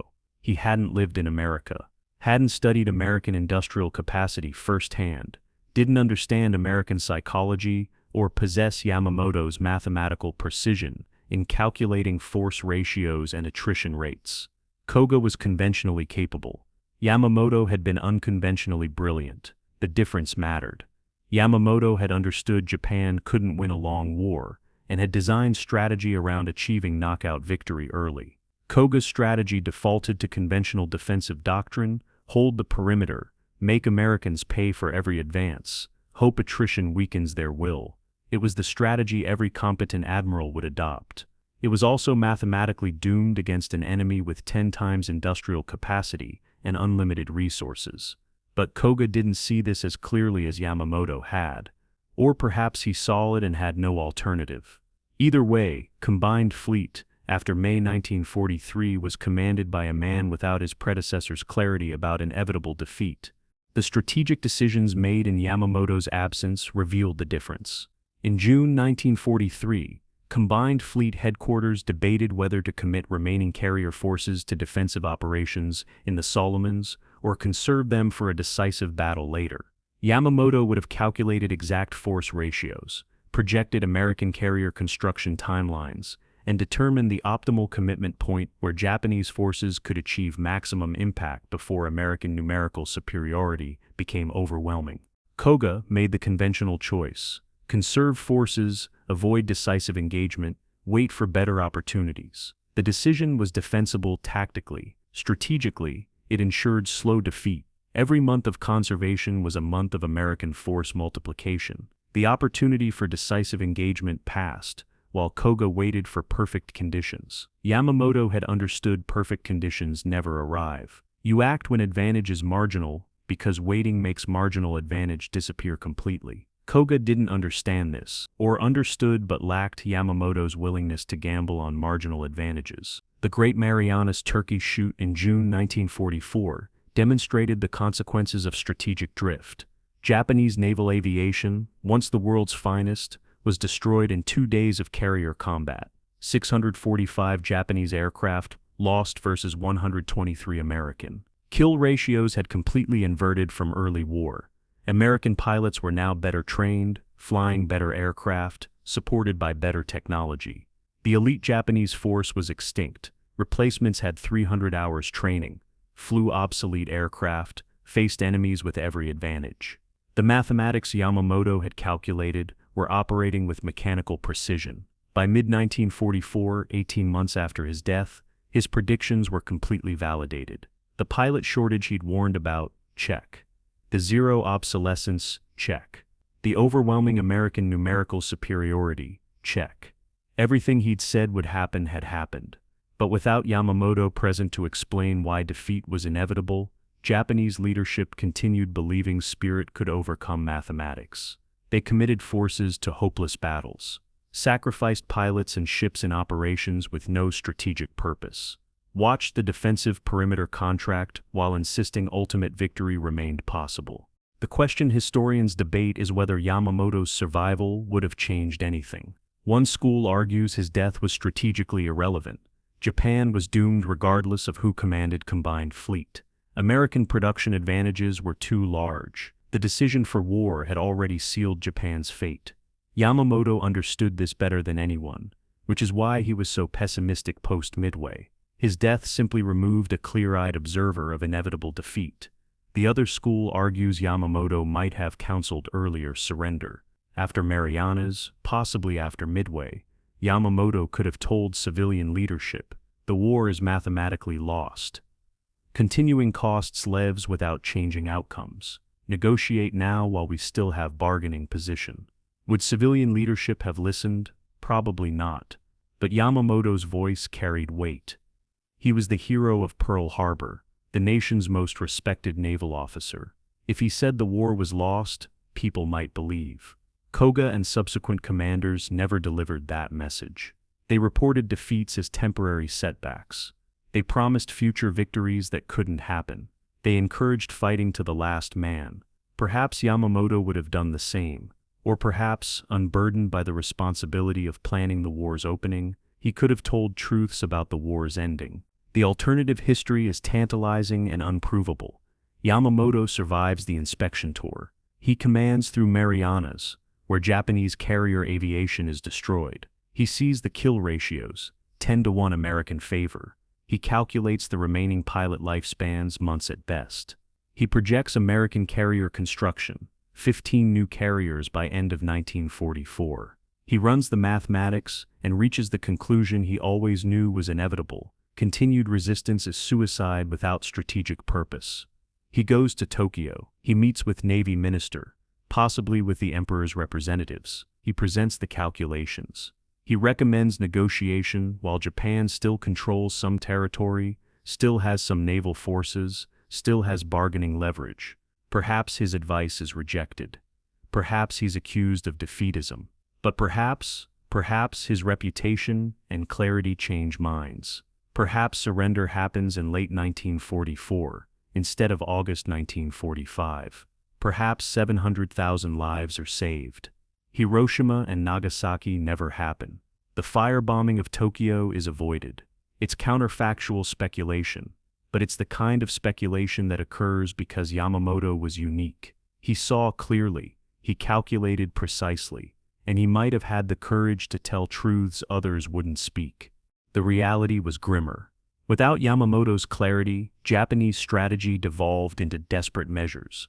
Can't-human torpedoes, suicide weapons where pilots guided torpedoes into enemy ships, kamikaze aircraft, pilots deliberately crashing into targets. Neither tactic was sustainable or effective at strategic scale, but both represented the desperation of a military that had run out of conventional options.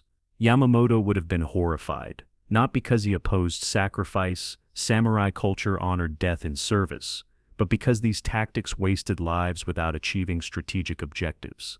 Kamikaze attacks killed American sailors, but didn't stop American advances. The mathematics were pitiless. America could absorb casualties and continue. Japan couldn't. Trading pilot lives for American sailors was a losing exchange when American training produced 1,000 pilots monthly and Japan's training produced 100. Yamamoto would have calculated this immediately and opposed kamikaze tactics. His successors, lacking his analytical clarity, implemented them and called it proof of Japanese spirit. It was proof of desperation. The final accounting was devastating. The war continued 28 months after Yamamoto's death. American forces recaptured the Philippines, captured Iwo Jima and Okinawa, blockaded Japan with submarines, firebombed Japanese cities, killing hundreds of thousands, dropped atomic bombs on Hiroshima and Nagasaki, forced unconditional surrender in August 1945. Total deaths from April 1943 to August 1945, approximately 3 million Japanese, 500,000 Americans and allies. Would Yamamoto's survival have changed this? Impossible to know, but the counterfactual tantalizes, because Yamamoto was the one Japanese leader who understood the mathematics clearly enough to advocate surrender before annihilation. Whether he would have done so is speculation. That he could have done so, that he possessed the strategic clarity and institutional credibility to make the argument effectively, suggests his death may have removed the possibility of earlier peace. Not certainty, just possibility. And in a war where 3 million people died after April 1943, possibility matters. Admiral Nimitz's assessment proved prescient. We may have removed the one man who might have counseled earlier surrender.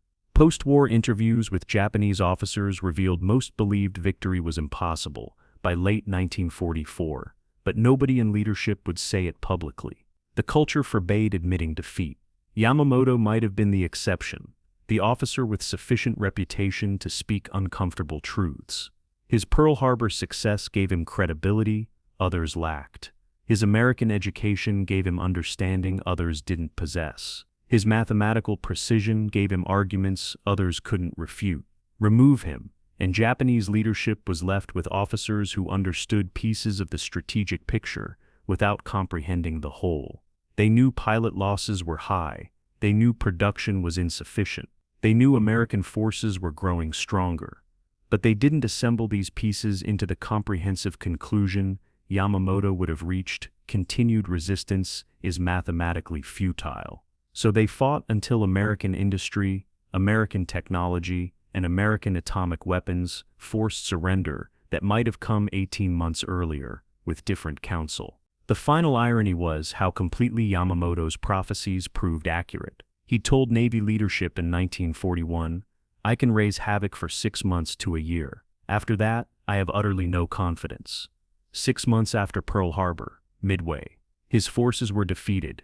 Carrier aviation was crippled. Strategic initiative passed to America. 12 months after Pearl Harbor, Guadalcanal, the campaign that consumed remaining offensive capability and proved Japan couldn't sustain attritional warfare. 18 months after Pearl Harbor, July 1943, 3 months after Yamamoto's death, American production advantages had created numerical superiority in every category. The mathematics had caught up. Everything he'd predicted had happened. The prophet had been proved correct about every element of catastrophe. His reward was dying before watching the final collapse. Perhaps that was mercy. Perhaps that was additional tragedy, dying without being able to say, "I told you so," to the zealots who'd ignored his warnings. Either way, the mathematics operated with or without him. The war he'd planned to start was lost the moment it began. His genius bought 6 months of victories. His death came as the victories were evaporating. And his absence meant nobody remained with sufficient credibility and clarity to advocate ending the war before it consumed another 3 million lives. The boy from the mountains who'd survived Tsushima was dead. The empire he'd served was dying, and the mathematics he'd calculated so precisely in Harvard, Detroit, and Texas oil fields were working themselves out exactly as predicted. Zero probability of victory, total certainty of defeat, perfect accuracy in prophecy, and absolutely nothing changed by perfect understanding except knowing, with terrible clarity, exactly how the catastrophe would unfold. The final assessment of Yamamoto defies simple categorization. He was brilliant strategist and architect of disaster, opponent of war who planned it perfectly, prophet ignored and proven correct, Genius who understood everything except how to change anything. The contradictions defined him. He studied America and understood Japanese defeat was inevitable, then planned Pearl Harbor to enable that inevitable war. He calculated 6 months of possible victory, then watched those 6 months expire exactly on schedule. He built Japan's carrier aviation into history's finest force, then watched it consumed by the attrition he'd predicted. Every prophecy proved accurate, every warning ignored, every calculation vindicated too late to matter. The question is what he could have done differently. Resign before Pearl Harbor. Someone less capable would have planned the attack. Refuse to serve. Honor forbade it. Advocates surrender after Midway. He was isolated from strategic decision-making. The tragedy wasn't that Yamamoto failed. It's that success was impossible under the constraints he faced. A man cannot single-handedly prevent a war his nation is determined to fight. Cannot make industrial capacity appear where none exists. Cannot build pilots faster than attrition consumes them. Cannot overcome mathematics with genius alone.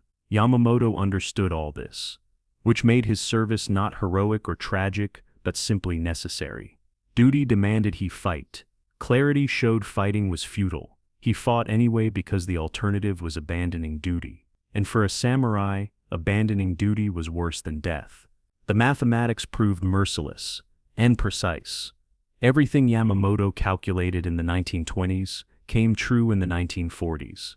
American industrial supremacy, oil logistics constraints, pilot training pipeline limitations, production advantages that couldn't be overcome by tactical brilliance or warrior spirit.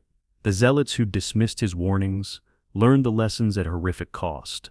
The nation that bet on spiritual superiority against industrial capacity paid with 3 million lives. And the prophet who'd seen it all clearly died, knowing he'd been right about everything that mattered and wrong about his ability to change anything.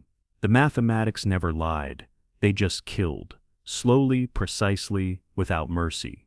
Exactly as Yamamoto had calculated. The boy who refused to die at Tsushima lived to orchestrate his nation's Tsushima in reverse, then died before the final defeat, leaving lesser men to finish the catastrophe he'd tried to prevent, been forced to enable, and predicted with perfect accuracy. History judges him. But judgment misses the point. Yamamoto was trapped by duty, culture, and mathematics into serving a cause he knew was doomed. His genius made the doom more elegant. His clarity made it more tragic. But nothing, not brilliance, not prophecy, not perfect calculation, could change the fundamental equation. Japan fought America. America had 10 times Japan's industrial capacity. Therefore, Japan lost. The mathematics were that simple, and they never ever lied.